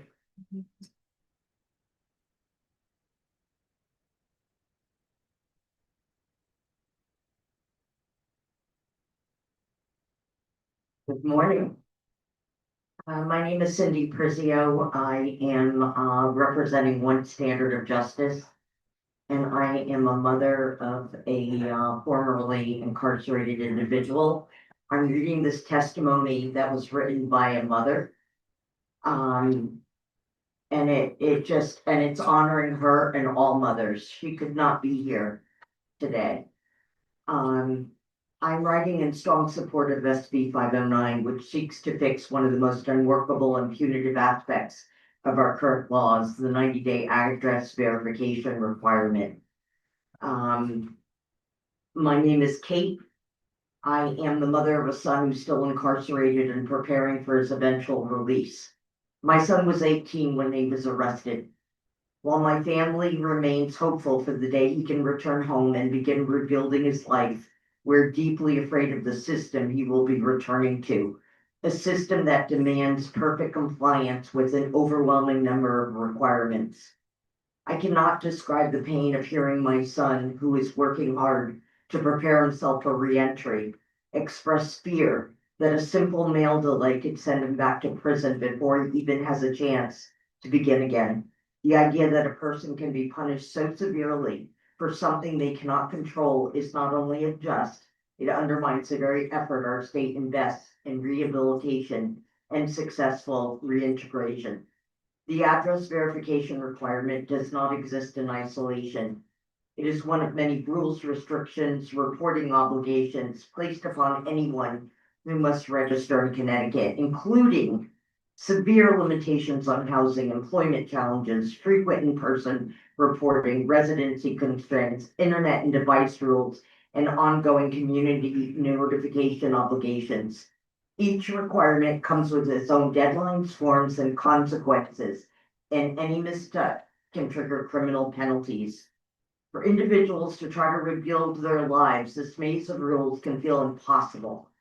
For their families, it is a constant source of fear. We want our loved ones to succeed. We want them to follow every requirement, but success must be possible. Accountability must be achievable. A system that sets people up to fail does not improve public safety. It only destabilizes families and increases the likelihood of recidivism due to technical violations than actual wrongdoing. My son deserves a chance to come home and prove himself. Families like mine deserve the reassurance that their loved ones will not be returned to prison because of a broken admin process. And our state deserves a registry system that enhances public safety through fairness, not fear. Thank you. Please support 509. Thank you. Comment or question from any comment or question representing Wood. Thank you, Mr. Chair, and Cindy, always good to see you. As you know, because I contacted you, I faced this situation last year with a client who found himself arrested under circumstances where he hadn't received the letter. And the initial prosecutor that we dealt with was ready to proceed forward with the felony. Got a continuance and came back, and a different prosecutor took a different tack and nollied that case. But one thing that gnaws at me a little is, how do we know for sure that the registrant didn't get the letter in the first? Because it's very easy to say, oh, I never got it, when they may have gotten it. I mean, do they have to be able to show that the letter got returned to the probation department? I mean, that's the only concern I have out of this, is some people may take advantage of that wording to just say, oh, well, I didn't get it. So, I'm here with a number of people today. I want to thank them all for being with us, and we all have our unique stories. And you're right, one of our slogans is, I can't sign it if I don't receive it. And we had a talk with one of the legislators in the Senate who said, can you get some more accountability out of Middletown, right? You can't get certified mail. How do we know it even left there? I mean, it works on both sides, I think. I've been in this for 13 years. I have a loved one in the quagmire, and I love my community. They're leading their best law-abiding lives, quite frankly. And to put our boot on their necks is just unfair. All right, thank you, I appreciate it. I do want to just add this, that recently we had another success. Because of one standard of justice, and because our guys are tired of taking it on the chin, so to speak, when it is not any fault of their own, they are insisting not on a nollie, but a dismissal. And there's any number of reasons, proven and otherwise, that they deserve it. They were not in control of that letter. And so somebody was arrested and started going to court monthly in July. And I went to court with him in February. He's sitting in the room here today. And they wanted to give him a nollie, or, he would accept the guilty plea and get the felony. And he said, no, put me on the court docket. And so pre-trial, he went there in March, and it was dismissed. Seems like a lot of resources being wasted over naught. How it's willy-nilly, right? You get the right prosecutor, you're out of there, or the judge. Judges are realizing that these mistakes are not, for the most part, falling on these people. Are there some willfulness? I can't say there isn't, but for the most part, the vast majority, these are good, decent people leading their best lives in spite of so many barriers to do so. Thank you, Rep. Quinn. Thank you. Thank you, Representative. Comment or question from other members of the committee? Comment, Representative LeBlanc. Hi, excuse me, good morning. We've sat on many panels and had a lot of conversations about this. Can you talk a little bit about whether or not there's been some discussions to use technology? I mean, I know several years ago, we've talked about using snail mail and the difficulties around that. And but in terms of the widespread use of technology now, has there been any discussions about using that to verify addresses? Yes, there's been discussion. So and the US Postal Service is, let's just say it, it's in bad shape. They're saying they're out of cash February 2027. So our services are just going to get more and more delayed. People probably in this room and outside of this room had suggested, why can't we just download the file? And then have the person, complete it and send it back. So it gets a bit tricky, I suppose, if you don't trust that that is the person returning it, downloading it and returning it. The file, usually it has to be tied or connected to an IP address or a visual of the person. And so we would love it, quite frankly. We would, that's even better. But What we've done is taken last year's bill and we think we came up with a better solution. It's streamlined. And it gives everybody a chance to get it back. Now, there are people in my community who do not have access to computers or any technology. And so, that's a little bit more cumbersome. They have to look for a friend who will do it for them. And we do as much as possible because when you email it in, you're updated within an hour and there's still clerical error, no doubt, but less, so much, less. Does that answer your question? It does. I mean, I just think that we're all involved in technology in some form or another. And there's a lot of discussions in this building about privacy rights and tracking people and in this day and age, this seems like a very simple problem with a complex solution. And it just seems like it could be solved a lot easier than some of the things that we're looking at. Well,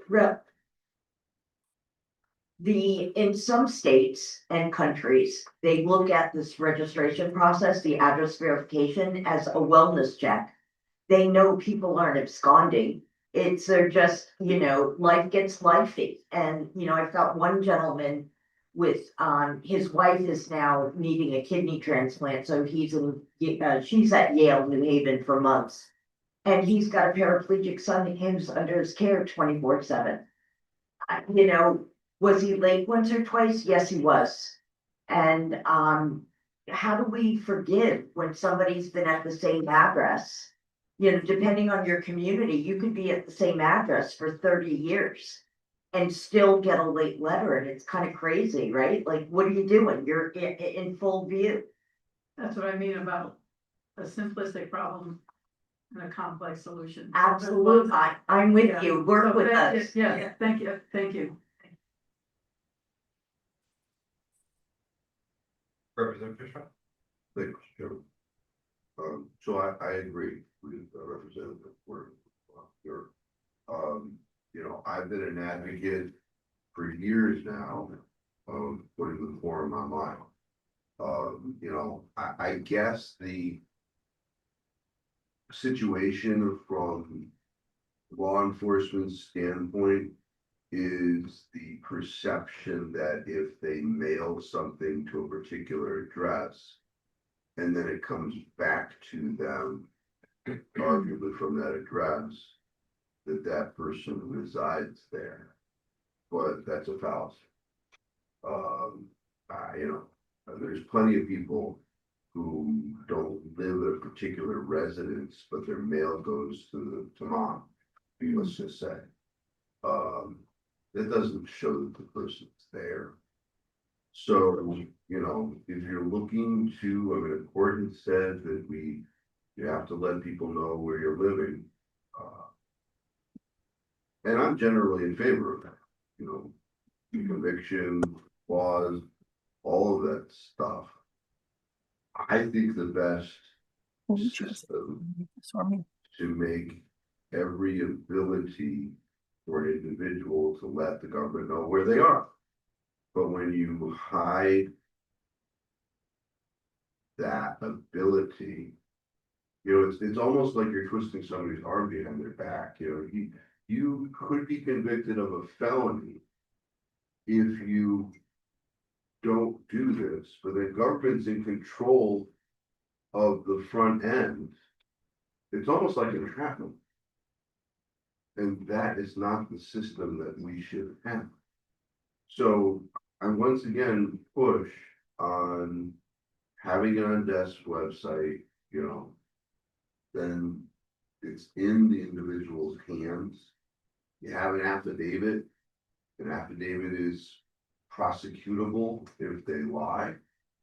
It has the same effect as the document that hopefully gets to the home and comes back to death as far as the legal representation. But let's not make this so difficult. So no question, just a comment where I am on this. I'm sure we're going to discuss it further, but thank you, Mr. Chairman, for the opportunity. You're up to further questions, comments, Representative Quinn? Yeah, thank you for indulging me for a second time. Cindy, how would you propose that, I'm gonna refer to it as the one free pass that's in lines 36 to 41. How would you propose that that be monitored? The reason that's in there is it's sort of what we would call the education process. Don't codify or use the law until somebody has a chance to know it.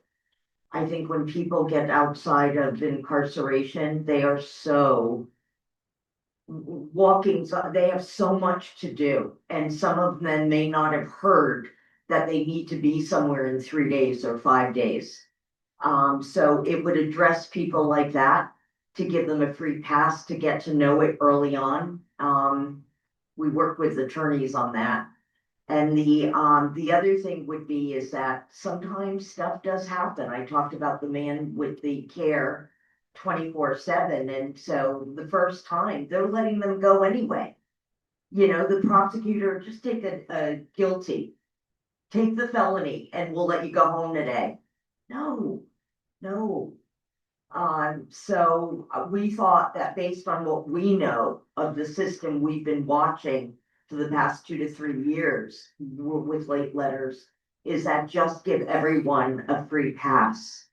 Then we know they've got it. Right, but my point is, how would you track that they utilize their free pass? Putting it into the accelerated rehabilitation context, someone gets arrested years ago. It's a minor offense, so they're able to use accelerated rehabilitation. Probation keeps track that they've used it, because obviously at the successful end of it, case is going to be dismissed against you, so there's no criminal record. That would seem to be what would be happening here, and I don't disagree with you that there should be something for first offenders of the non-reporting requirement. But how do we track that so that if it becomes more of a pattern, you know that this person has utilized their one free pass? So, okay, let me think about that for a second.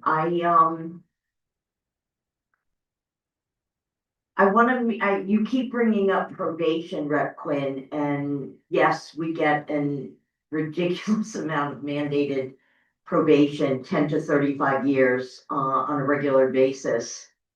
But at some point, they've also gotten off of probation. Well, the 10 years, 15-year people have.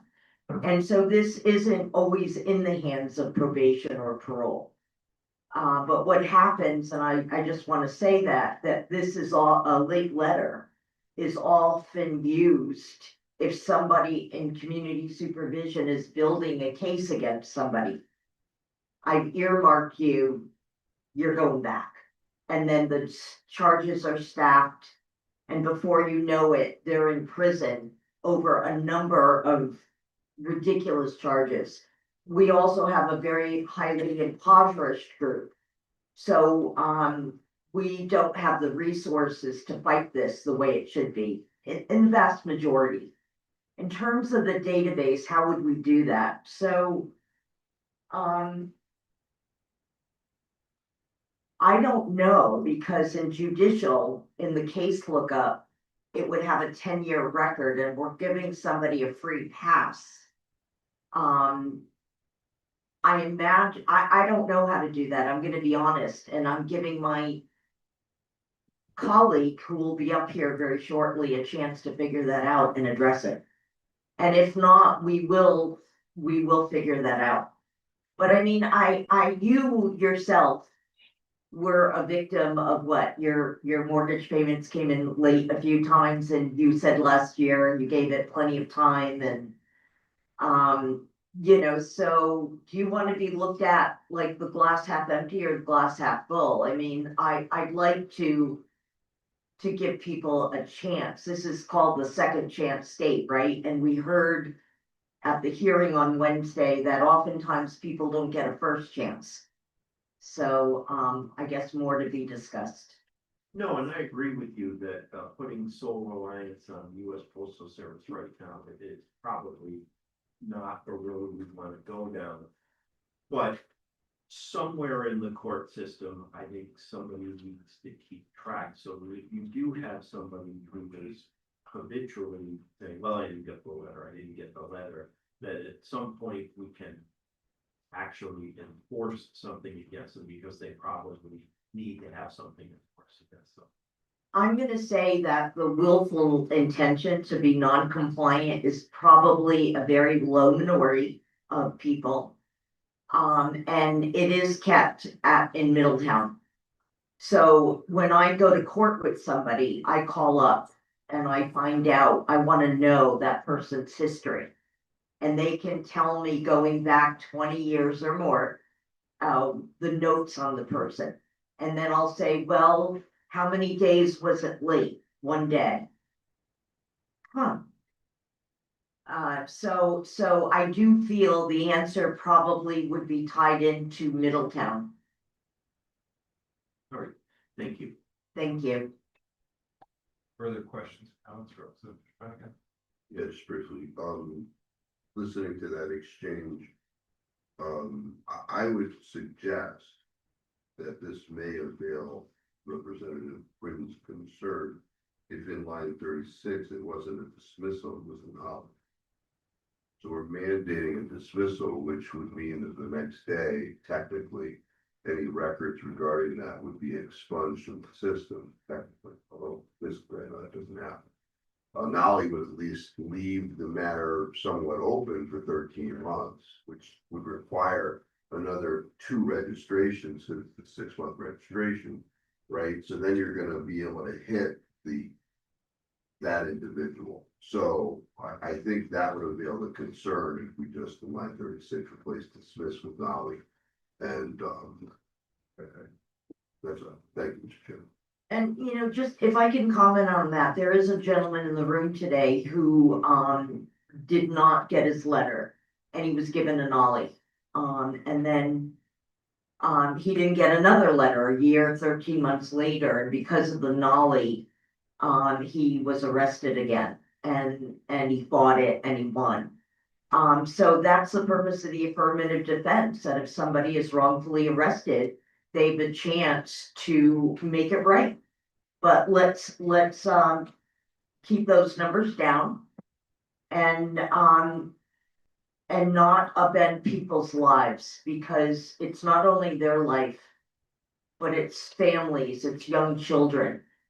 And I've got a story, and we all have stories, but who is protecting our children, quite frankly?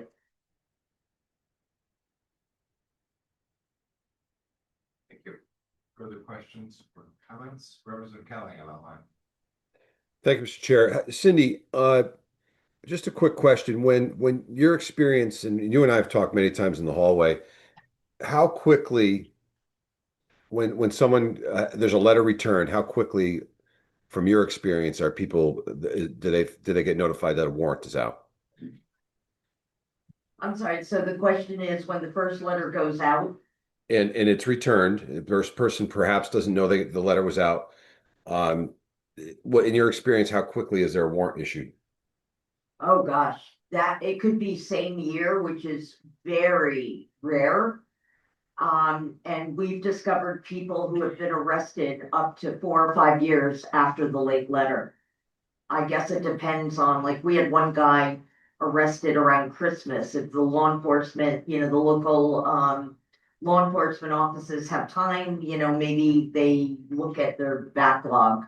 I had one gentleman, an old timer, and I'm old, so I can say that, but he was in his 80s and he had 2 arrest warrants out. I worked with the family a year ago. He had 2 warrants, one from Bridgeport when he lost his home because he was hospitalized, and then another one in maybe 2024. And he can't, he's a shut-in. So the caregiver and I and the detective worked it out, and it had a happy ending. It was a pain because he had to turn himself in to two different, districts. But what I'm trying to get to, Cindy, is, and I didn't mean to interrupt you, but Yeah. is after that first letter goes out, is there a follow-up phone call from state police? Is there anything like that? At the, if you don't return it within the 10th day, the 11th day, you're marked as non-compliant on the list. And then they wait, 15 days, to send out the second letter. Okay, no, I appreciate it because I'm still in contact with the probation branch and finding out what communication is there between them and the state police and if that can be improved. So I appreciate your testimony from someone who spends as much time up there as we do. So thank you. And just to comment also, I've got people in this room and a lot of people home today that they're still learning they can email the letter. And people are scared. They're scared of the arrest. They're scared of something bad happening. So they're emailing it, mailing it, Federal Express. Sometimes they're doing two things at one time because they've been threatened with remand. Understood, And, Cindy, and I'll find you when I'll come and talk to you again about this. But I know you've spent a lot of time in this, so I appreciate it. And thank you, Mr. Chair. Any further questions or comments? Further questions or comments? If not, thanks for your listening. thanks, Rep. Staffstrom. Everybody have a great weekend. All right, Representative Blankenham.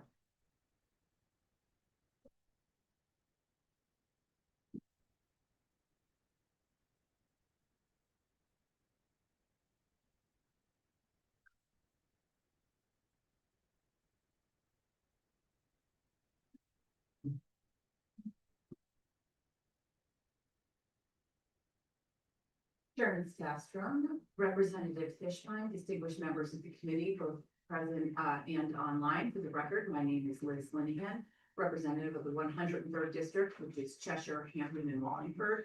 I am here to testify in favor of raised bill number 5564. But I think that it would all do us more justice if we were actually to hear from my constituent, Keith Wirtz, who has a personal story regarding this bill and why it's necessary. So I cede my time. Just for the record, Mr. Ward's assigned at this number 28 on our list. So go ahead, Mr. Woods.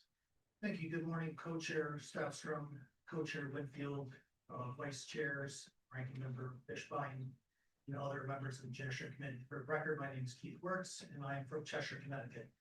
Thank you for the opportunity to offer testimony today and strong support for House Bill 5564, an act concerning victim statements and requirements for victim notification. I offer this testimony both from a professional and personal perspective.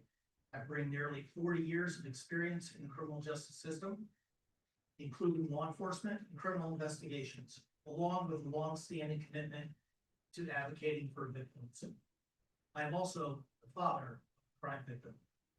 Full transparency, I not only support this bill, I wrote the proposed language.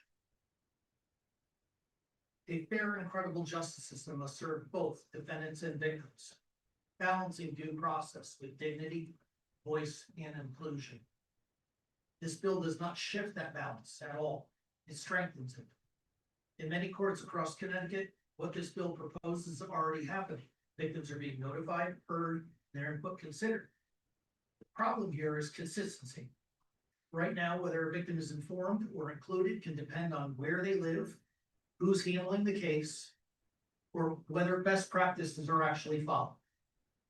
Respect for victims should not be discretionary, it should be law. This bill ensures victims across Connecticut are treated with dignity and given a meaningful voice every time.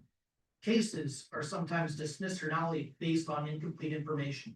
When victims are informed and given the opportunity to speak, those outcomes can be prevented because courts are making decisions with a fuller understanding of the facts.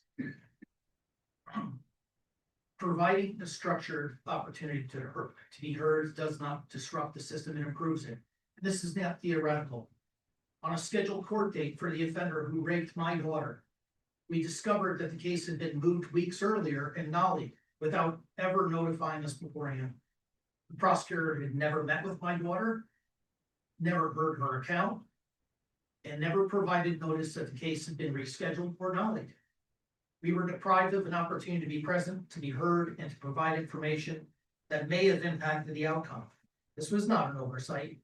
It was a failure to include one person most affected by this crime. The message to my daughter, rape victim, was clear. She did not matter. This is what happens when notification and inclusion are not consistent. This bill fixes that. It corrects an outdated statute and brings the law in line with actual modern practices and ensures those rights are applied consistently. In closing, this bill asks a simple question. Should a victim's voice be a matter of chance, or should it be a matter of law? When victims are consistently informed and meaningfully included, the system does not become less fair. It becomes more complete. Thank you for the opportunity to testify today. Thank you. And very sorry to hear about story, but thank you for being here to advocate for this. So let me just ask, the language before us applies to victim of any crime, right? It's not just related to sort of sexual offenses or crimes involving sort of bodily harm, right? Correct. And if you don't mind me answering this, the language, that is the language as currently written. We are open to discussing clarification on that, to ensuring that this is applying solely to victims of sexual and violent crimes and serious felonies. Okay. Yeah, because I'm thinking of, not that I do much criminal law, but I'm thinking of a case I had a couple of years ago where I had I was representing a client who he had planted a row of trees along his property line. And he got angry with his neighbor who he fight with. They got a survey done, and it turned out he planted trees on his neighbor's property by mistake. I realized he thought it was his property, but got angry one Saturday, went out and he cut down the trees. Well, his neighbor called the police, and the police arrested him for criminal mischief for cutting down the trees because they were out there opposing property. We showed up in court, actually a couple different court appearances, and I said, look, these guys are entangled in civil litigation against each other. They're fighting over trees, property lines, or there's an adverse possession case. There's all sorts of stuff going on in civil court. There's absolutely no reason that we should be here in criminal court fighting over these trees that my client planted, and they nollied the charges and said, yeah, you're right, go deal with this, right? And I think I want to make sure that sort of we don't sort of lump these two scenarios together, right? I mean, obviously what happened to you and your family is very different than the situation of two neighbors in the suburbs fighting over a tree line, and we made just look what happened. I mean, your story is exactly why we would be open to these language changes. One thing I just want to point out is that just yesterday, I was afforded the opportunity to write a letter in support of the adjudication of a case against a woman who had stolen $26,000 from a veteran. She was a home health aide. And the judge had made mention that the letter that I wrote and that the other letters of the victims standing up for their victims' rights, having a full courtroom, all of those things really made a difference. And so while I think that if we're going to change the language, it's absolutely super important that we keep the victim language about the sexual crimes, the violent crimes. But I also want to ask if we can discuss keeping even more serious felonies. I mean, stealing $26,000 is very different than a tree, perhaps, so maybe there's some nuance there that we can discuss, that it wouldn't only be violent crime, but I think at the very baseline, we're looking at violent crimes and sexual. No, I get the intent. I think the question just sort of is, where is that line between sort of the efficient administration of the court process vis-a-vis, notification? may want to talk to the judicial branch folks before you leave. I do think it's currently written, it seems like this would be require some additional financial resources. Right, absolutely, and that's certainly the reason why we are very open to those changes. Awesome, thank you for asking. Sure, let me just address that, your comment regarding the judicial branch. Yeah, please. Thank you. I read what the judicial branch wrote, and certainly I would agree with them that there's significant underfunding for the Office of Victim Services. There's numerous courts in state that do not even have a victim advocate, leaving victims without any type of assistance at all. However, that in of itself, my concern is that judicial branch's request for financial increases in order to make this bill possible, that's concerning to me. What I can tell you is that as somebody 40 years as a practitioner in this judicial process, I can tell you that the victim advocates are there, whether or not they assist victims with victim impact statements, whether they get read into court or they don't. A lot of cases start off in the very beginning as this case is being prosecuted, ultimately for a variety of different reasons, and sometimes because the victims are supportive of a conditional no. Person went therapy, they're doing well now, and they're perfectly fine with a no. So the belief that permitting victims to speak at a nollie or a dismissal is going to somehow put the wheels of justice to a screaming halt is not really accurate. Questions, further questions, Councilor Fishman? Thank you, Mr. Chairman. I'm totally in favor of the concept. I've experienced this myself. I had a case 2 years ago where a police officer actually put his service firearm in a client's mouth. Arrested as a result of it, and got convicted of that. And they share kids. Then he got arrested 2 years later. The disposition of that case was not to our satisfaction, but it was totally discretionary on whether or not the court could hear from my client in regard to disposition. And from my perspective, a lot of the importance of the court process is closure.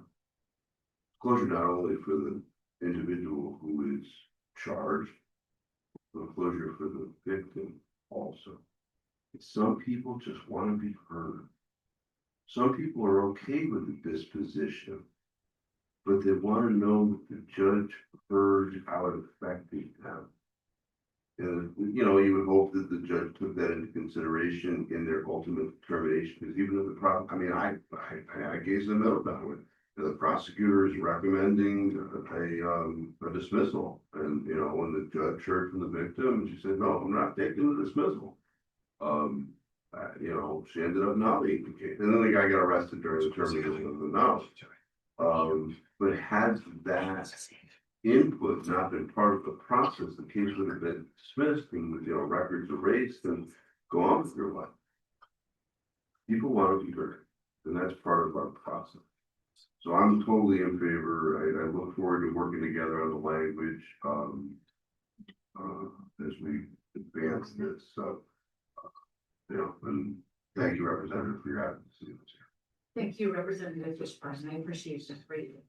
Thank you. Thank you. Comment, question, Representative Scott. Thank you, Mr. Chair. Good afternoon.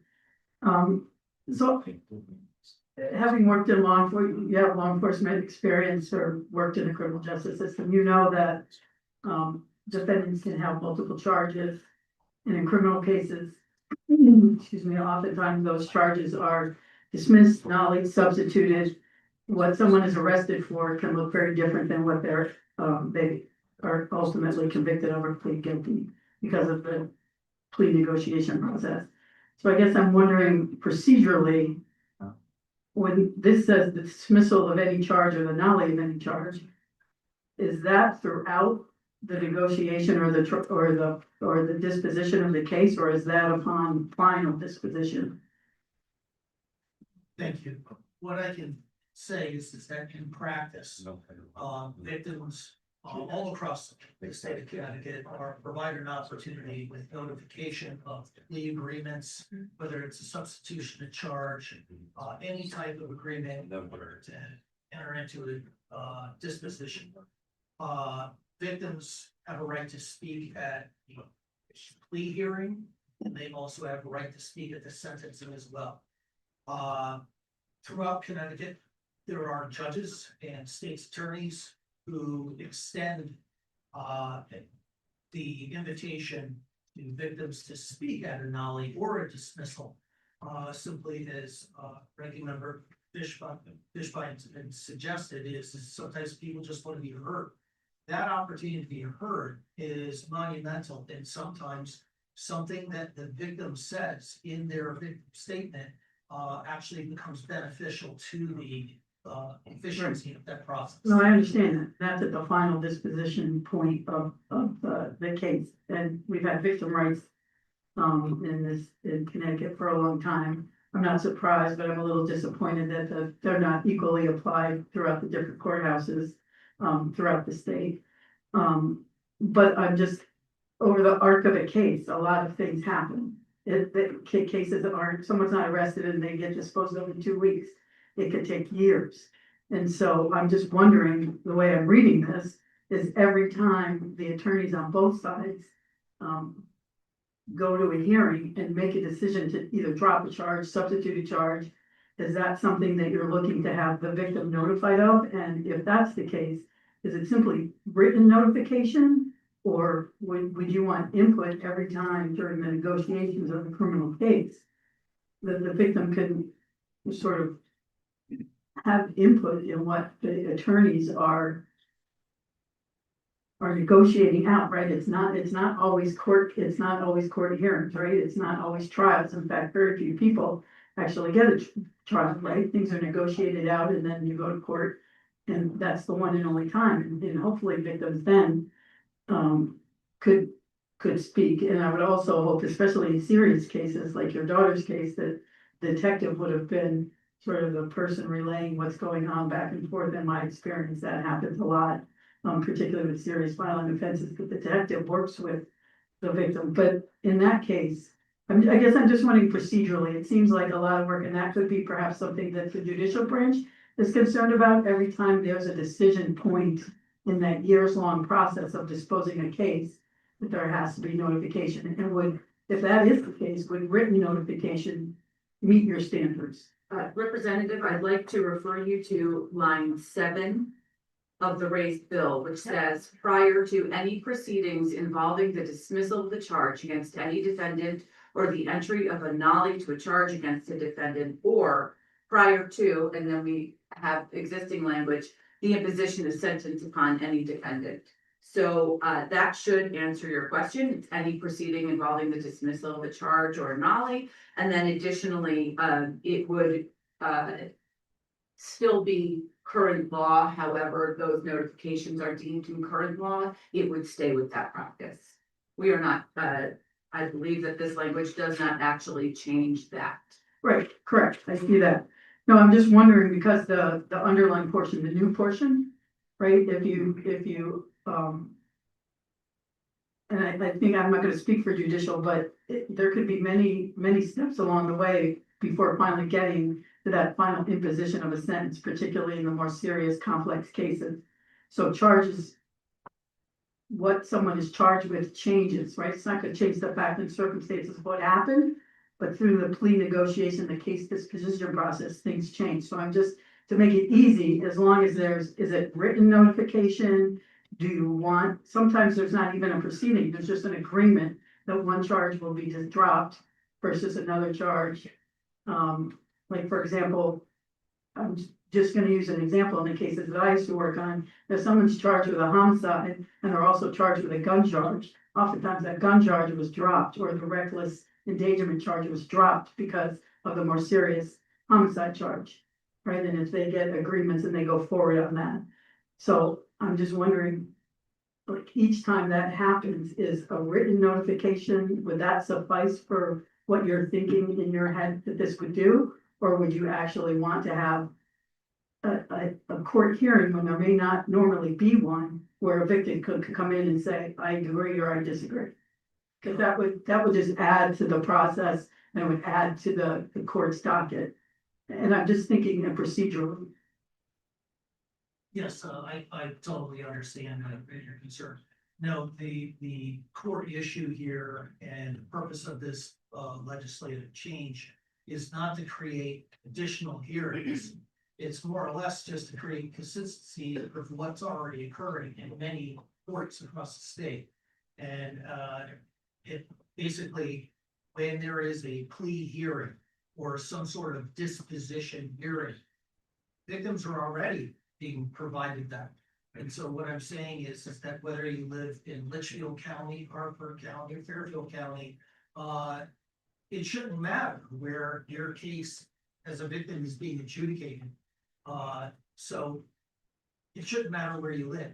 So this is really about equal application of the law, many of which, as you pointed out, are already in existence, but are not followed through. So this law, this bill updates a statute which hasn't really been in actual practice as far as part of it for over 20 years. So it's definitely in need of an update. And as far as victim rights go, again, as I said, I'm not trying to create new hearings. In reality, victim advocates are the ones that work as liaisons to the state attorney's office, and they're the ones making the contact. Okay, no, I'm glad you're open to tinkering around a little bit, because I get stuck on that any proceedings. I just see the nightmare of having court hearings, having attorneys show up, having detectives show up, having victims show up.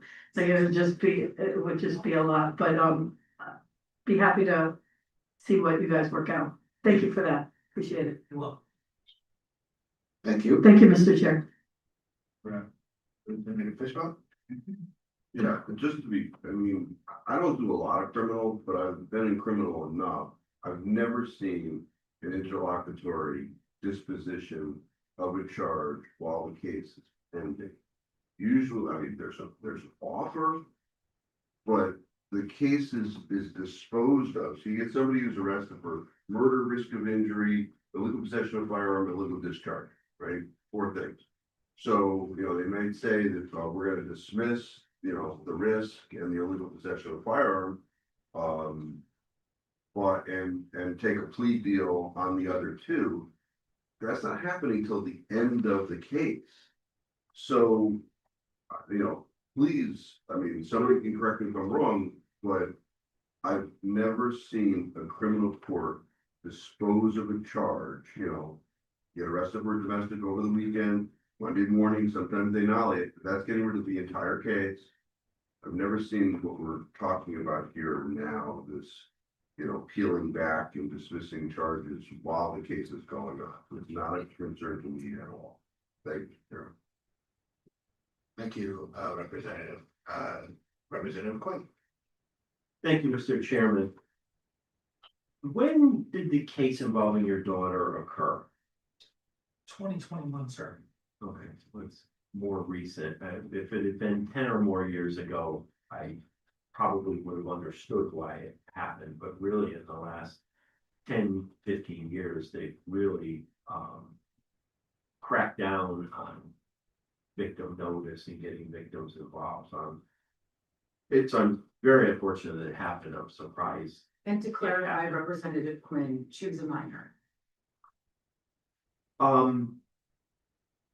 As you also probably know, when someone's applying for a pretrial diversionary program, whether it be accelerated rehabilitation or the impaired driver intervention program, it usually falls on to the defense attorney or the defendant, if they're pro se, to send a certified letter to the victims, just informing them of what's about to occur and to get a hold of the prosecutor to discuss it if they want to get involved. What do you do in a situation though, and this has happened in a number of cases that I've handled, where somebody sees a letter come from an attorney and it's certified, and they're not thinking, oh, maybe it's that case I was involved in, they're thinking something else, and so they never pick it up. So I'm in court, and I print out what's on the USPS website about their attempts to deliver it, and it may be a situation where the victim would have picked it up had they known what it was, but saw that it was coming from a lawyer and just didn't. A great point. That is something that certainly has been an ongoing issue for many of the years that I've been involved in victim advocacy. What I can say is that that illustrates the importance of the closer collaborations between the Office of Victim Services and also the Division of Criminal Justice. Victim advocates across the state, they're very well aware. The point that you just made, they see a letter, certified letter come from an attorney. Who wants to touch that? So victim advocates very often, as long as the state's attorney does its due diligence and refers the cases as they're statutorily required to, if they do that, victim advocates will contact the victims and say, be on the lookout, you will likely receive a green card, some sort of notice, and this is what it's about. And they explain the entire program to the victim. And very often, victims will actually listen to what the victim advocate says. And they say to the victim advocate, yeah, I'm fine with that. I just want the person to not ever harass me. And so the victim advocate can provide that information to the court. So very often, a lot of the unresponses from victims, they can be one of two things. They could be that they're completely in support of it and they just are too busy to respond to your letter, or they're traumatized and they're incapable just emotionally at that point in time. Either way, the return of green card showing that it's delivered, but no one signed for it suffices for the adjudication through the diversionary program. My experience is a little different, where if it's a circumstance like that, where it's falling to the defense attorney to send out the letter, victim services is not going to get actively involved unless the person picks up the letter, calls into the prosecutor and says, oh, I want this, that, and the other thing done, and then the prosecutor would turn it over to the victim services. But if it doesn't get picked up, nobody's calling that victim to see if they really did have a position on it. And I'm not sure how exactly we could address that in this legislation. Understandable. Yes, I agree with you. That just goes to the point of necessary changes in order to ensure consistency. Your experience in one particular judicial district should not differ from the next judicial district. And that unfortunately is. Everything differs from judicial district. That is no matter what we put in. I agree with you there. Thank you. Very well. Thank you, Representative Quinn. Comment or question from other members of the comment or questions, and thank you very much for joining us today. Thank you very much. Thank you. Brianna Bruno.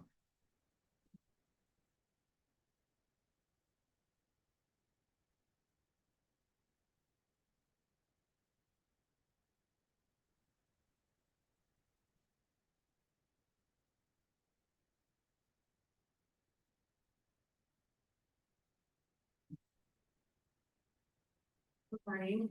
My name is Brianna Bruno. I'm the owner of Soul Shine Yoga, a boutique wellness yoga studio in Wethersfield, Connecticut, as well as a small business operator and mother. I've been in business for 20 years and I respectfully submit this testimony in support of Bill SB 399, which provides necessary statutory clarity. regarding the ability of health clubs to offer same-sex programming without constituting unlawful discrimination. I want to clarify, before I begin, the scope of what I'm actually proposing. The bill, as initially submitted, was titled an act permitting separate areas for exercise on the basis of sex in health clubs and gyms, and concerning the disposition of cases before the CHRO. That version includes multiple components, including provisions related to CHRO procedures. The issue I'm here to address is much narrower. What I'm proposing is more precisely stated as an act concerning the ability of a health club to offer services to persons of the same sex. In practice, my business offers a broad range of inclusive programming, open to all individuals of all gender identities, ethnicities, and ages. I take pride in offering services in a space where anyone who walks through the door knows they are valued and welcome. I am grateful to have a staff who can offer certain specialized services, such as prenatal yoga, pelvic floor rehabilitation, and other women-centered classes. Classes such as these are inherently tied to female anatomy. It involves sensitive, physical, and educational components. These offerings require a degree of privacy and shared biological context that is essential to their effectiveness and appropriateness. This bill does not expand discrimination. Rather, it provides clarity and protection for a narrowly tailored, anatomically specific programming. Without such clarity, small business owners face legal ambiguity when attempting to offer services that are widely recognized as beneficial and necessary for women's health. I am currently navigating this ambiguity through an ongoing matter before CHRO, following a complaint filed against my business. There have been repeated and ongoing filings that have extended beyond the scope of a single concern. This has imposed a substantial burden requiring significant time, resources, and administrative attention to address. It has also directly impacted my ability to grow my business, including preventing me from pursuing an opportunity to expand. Cumulative effects have been disruptive to operations, to my staff, and my ability to serve my community. It's also created uncertainty around the continued offering of women-specific programming, despite its importance and appropriateness. This bill helps to address the gap by providing clear statutory guidance, reducing the risk of misinterpretation, and ensuring that health and wellness providers can operate within defined, reasonable boundaries. For these reasons, I urge the committee to support the legislation. Thank you. Comment, question, members of the committee, comment, question from members of the committee. There are none. Thank you for joining us at Chair. Mr. Chairman. No, Representative, Senator, sorry, going backwards a couple of years. Senator Lesser. Not a problem. Thank you, Mr. Chairman, and thank you, Brianna. You and I have talked about this situation. You're a constituent, and I'm enormously sympathetic to the situation. As I understand it, there was an individual who you believed was harassing the other patrons of your business, and you attempted to exclude him, and now you are being sued, alleging that you are discriminating on the basis of sex. The concern I see in some of the testimony that we received on the committee is from folks who are concerned that this bill maybe goes further than what I hear you asking to do, which is to open up a Pandora's box and allow all kinds of sex discrimination. And so I see some testimony both for the bill, but also against it, where people are talking about including or excluding folks on the basis of their trans identity or whatnot. And I assume that that's not what you're trying to do here. This would be the majority of my classes, and the majority of my studio, my space offers inclusivity to all individuals. This would just apply to a narrow specialized programming, such as prenatal care and pelvic floor care that is specific to female anatomy, biological female anatomy. Yeah, I'd like to work with you to sort of figure out how we can address this issue and support you in a way that is as narrowly tailored as possible, because of all of the other folks who are, this is a minefield. And so making sure that we're not the law of unintended consequences is a really serious thing with discrimination laws. And so I think we have to be careful about, all sorts of other ways that laws can be used. But I'm very sympathetic to your situation and love to sort of figure out, working with the committee, if we can find a way that's, that are super narrowly tailored that maybe addresses this concern, because it's kind of a messed up story, and I'm very sympathetic. There you go. Representative Powell.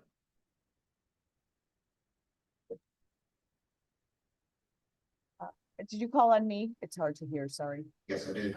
Thank you. Thank you, Mr. Chair. Thank you for your testimony, Brianna. What language were you looking for then, in this bill? That's specifically the ability for health clubs to offer services and to persons of the same sex, I think would cover some of this. I know that we moved into, but just being able to use some type of discretion on offering care and services programming to specifically women. As it's written right now, we don't have any ability to do that. okay, and I have to review the court case. I'm aware of the court case, but not like the specifics. And I don't know if it is limited to, if there's a general area and there's the female area within the larger area, but you have a solo studio, I assume, or maybe one or two studios. What's your setup exactly? Yeah, so I do have two locations. What I'm specifically asking for is to continue to operate, and all yoga studios to continue to operate to all persons and under that guise, but to be able to specifically offer like programming and classes that would be on like a one-off basis. Like I offer prenatal yoga twice a week for pregnant women. The class that this claimant went to was our International Women's Day celebration, Divine Feminine Breathwork pelvic floor workshop. And he did in fact take the class after we had asked him numerous times to behave differently and to respect our space. We asked him to not return. He has been no trespass. He has been harassing us continuously since, and he has done this to other studios and other places within the state. So I presume that this will continue. So we find a way to prevent this from happening again. And do you have a restraining order against him? I have a no trespass order on him at my business. I was not comfortable filing a restraining order because I had to provide my address. Okay. And so, like, do you think if, I don't know, maybe I'm just wondering that if you, wait, and that case is still open with CHRO, is that correct? Correct. It's to be public hearing in January of 2027. Okay. So I guess I think the wording really just needs to be considered, and what we're able to do as a wellness space offering classes that are specific to women and different programming that we're able to be able to offer those without having any ramifications to our business is ultimately the goal here. And I think the wording is not to exclude anybody in the trans community or any allies, because I am an ally to the trans community. I have an outside my business. That is not the intention here at all. It is just to provide a safe place for women who are in that stage of life and providing care for women that are looking to rehabilitate after prenatal and postnatal activities. now in a similar, let's say I don't know if you offer these, but if there was a yoga class for victims of rape and it was only women victims of rape, so they could have a safe space, quiet. And I've seen this in other legislation that we do, but we don't have a carve out for that scenario. If you wanted to offer a class for rape victims, I guess that under this current language, that would be discrimination as well. What are your thoughts on that? I would consider even potentially and perhaps expanding it to trauma-informed care, right? So that kind of encompasses this idea of being able to judge where that lies, right? Like, so if we are offering a class with rape victims, which I have many of, I have women that have been assaulted that are not comfortable in the room with a man and are coming to a pelvic floor workshop expecting a certain level of care, and we cannot safely deliver that at this point in time. And this gentleman was harassing other people in the classes? Correct. Okay, And he has done this to numerous other businesses in the area. okay. So then you still have your public hearing before the referee, is that correct? Correct. Okay, well, I really I wanna thank you for your testimony. Is there anything else you'd like to add? No, I just think that this is really important to all wellness spaces in the state, and I really hope that this never happens to another female business owner again. Thank you very much. Thank you, Representative. Comment or question, other members of the committee, comment or question, there are none. Thank you for joining us this afternoon. We have Elizabeth McKellany. Hello. I want to thank Chair Winfield, Chair Staffstrom, and committee members for the opportunity to speak today. My name is Elizabeth McElhenney, and I'm the Legislative Affairs Director for HEOS, which is the Alliance for Health Information Operations and Standards. And I'm also a health information professional with over 20 years of experience. I'm here today in opposition to SB 475, an act concerning judicial branch operations, specifically Section 3. And while I have submitted written testimony to the committee in advance about our concerns with Section 3's provisions on medical records reproduction fees, I would like to speak to you today about the criticality of having trained health information professionals involved in the release of information process. The fee structure under existing Connecticut statutes helps to provide for the employment of these health information professionals. To do so, I'd like to share a story from earlier in my career that demonstrates the importance of the right information being released to the right person and the right format at the right time. Now, this encounter happened over 10 years ago, but I still remember it very clearly today. I was assisting a patient who came in with her children to request their medical records. That part was completely normal. As the mother completed the authorization forms, she motioned me over to the side and quietly asked if I could make sure that any bill would be sent directly to another individual and not her house. This was because the visits she was requesting were abuse evaluations, and she knew that if her husband saw an invoice for medical record copies, that he would know she took the children in to be evaluated, and that she was planning to leave him. The mother was understandably afraid for her safety and the safety of her children. A patient's medical records contain some of the most private information about that person, including information that they may not have told a spouse, a parent, or friends. Having a trained professional to identify highly protected information, such as treatment for domestic violence or sexual assault, means that this information has the stronger privacy protections that it justifiably needs. Since I was an experienced health information professional, I knew that I did not need to charge this patient. In fact, we do not bill patients who request their own records. I also knew the patients had the right to request an alternate means of communications, as in send their mail to another address. There's a common misconception that electronic health records separate out this sensitive information, which is not the case. Appropriately handling the disclosure of sensitive information requires trained release of information specialists, proficient in all the different software systems utilized by that provider or health system, as well as that individual application's quirks. I want to thank you for the opportunity to speak today in opposition to Senate Bill 475. Thank you. Thank you. Are there comments or questions for members of the committee? Comments or questions? There are none. Thank you very much for joining us this afternoon. David Walsh. I'm sorry about that. David Walsh.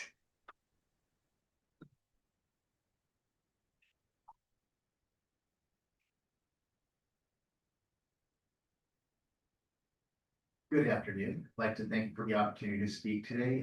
My name is David Walsh, and I'm Legislative Director for One Standard of Justice, speaking today in support of Senate Bill 509. There already was a lot of constructive conversation around this, so I'm going to try to be brief and just hit on a couple extra points that I think might be helpful. First, I want you to know you heard one brief story about the human impact of what the current legislation does. But both Cindy and I have worked together with a good number of our constituents, many of them are here today, who developed their own stories of what has happened to them and their impacts. And I encourage you to please read some of the written testimony so we can get that perspective. But even without that, frankly, even if none of these human stories were presented or mattered, I'd have to say that every legislator should be able to recognize that this legislation just absolutely has to be reformed now. The existing legislation is indefensible because it just simply doesn't work mathematically.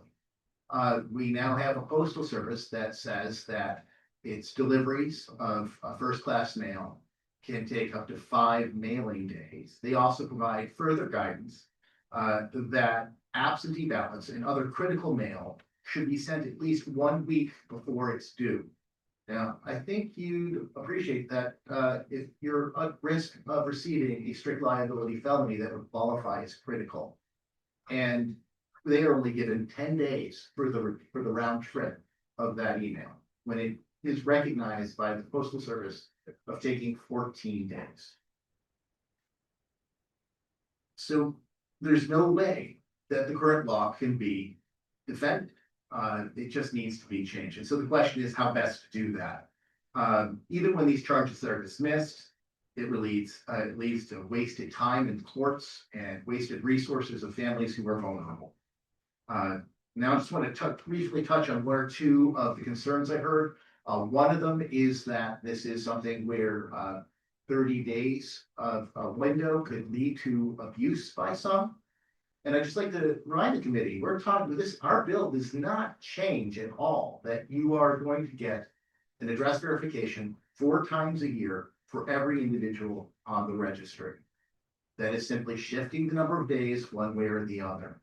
If the concern was that a 20-day window, someone would commit an offense, then you would need to send out a letter every 20 days. I don't think anyone here wants to see that happen.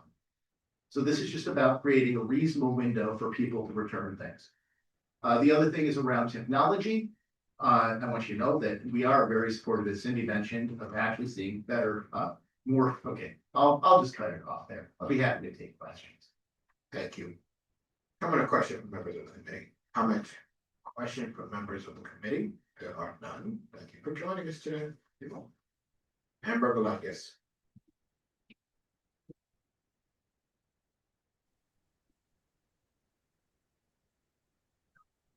Hi there, can you hear me?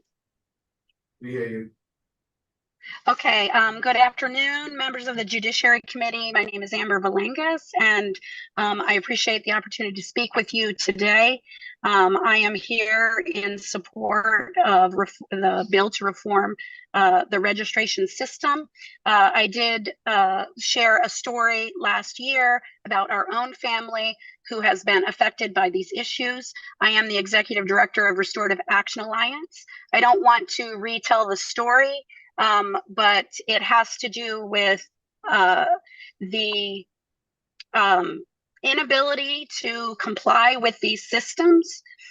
Restorative Action Alliance is an organization that exists to end sexual violence without the use of unfair and punitive systems.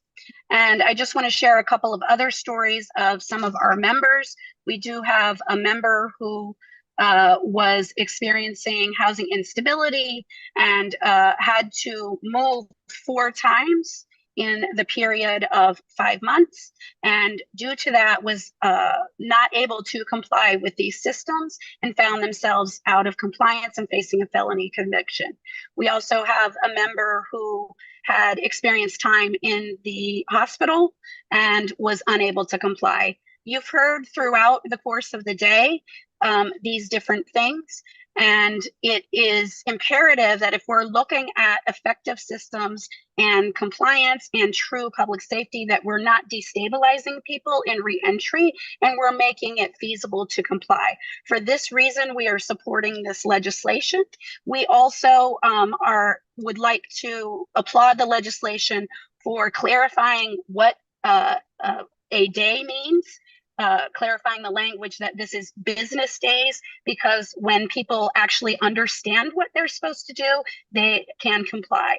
And I want to echo some of the sentiments that our experience in working with people who are required to register is that they are in large part just trying to comply, just trying to rebuild their lives after interacting with the system.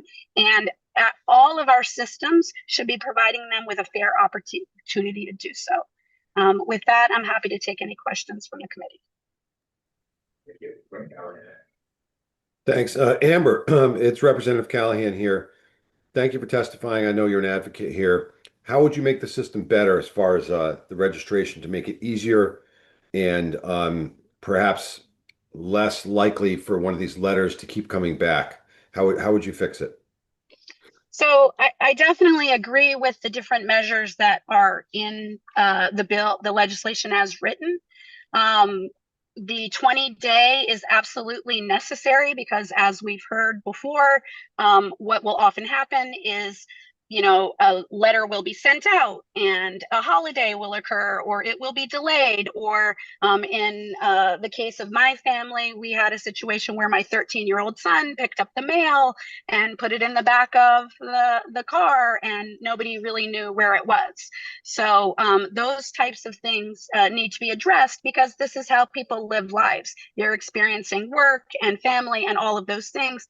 And we don't want to be placing the burden of compliance on whoever's getting the mail. And if there is something that is misplaced, people should be able to request in a letter and also have the opportunity to receive that. And the strict liability issue has to be addressed because, again, as has been said in this hearing, people are trying to comply. So if there is no indication that somebody is willfully not trying to comply, then we should be providing accommodation for that. All of our neighboring states provide some provision for that, and Connecticut does not. Meanwhile, we want to be a leader in this region. Well, I appreciate it. And as you know, with my experience with working with some of the population, the housing is a huge issue. And we have people that are somewhat transient when they're just being released from prison. So if I know I see you when you're in Hartford quite a bit, if you could share some of that and maybe we can collaborate and talk about what some of the other states are doing, I'd appreciate it. Yeah, so again, they're in legislation in New York, which we do a lot of work in. Amber, I can do it offline with you and talk to okay, great, some absolutely. And so I appreciate the committee's time. There might be some other questions for you, so we'll be speaking soon. Thank you. Thank you, Representative Callahan. Thank you, Representative Callahan. Comments or questions from other members of the committee? Comment or question from other members of the committee? There are none. I want to thank you very much for joining us. That looks like the end of my list. So I want to thank everyone for joining us today. We'll be back next week to start the committee meetings. I've only kept the company for quite a while.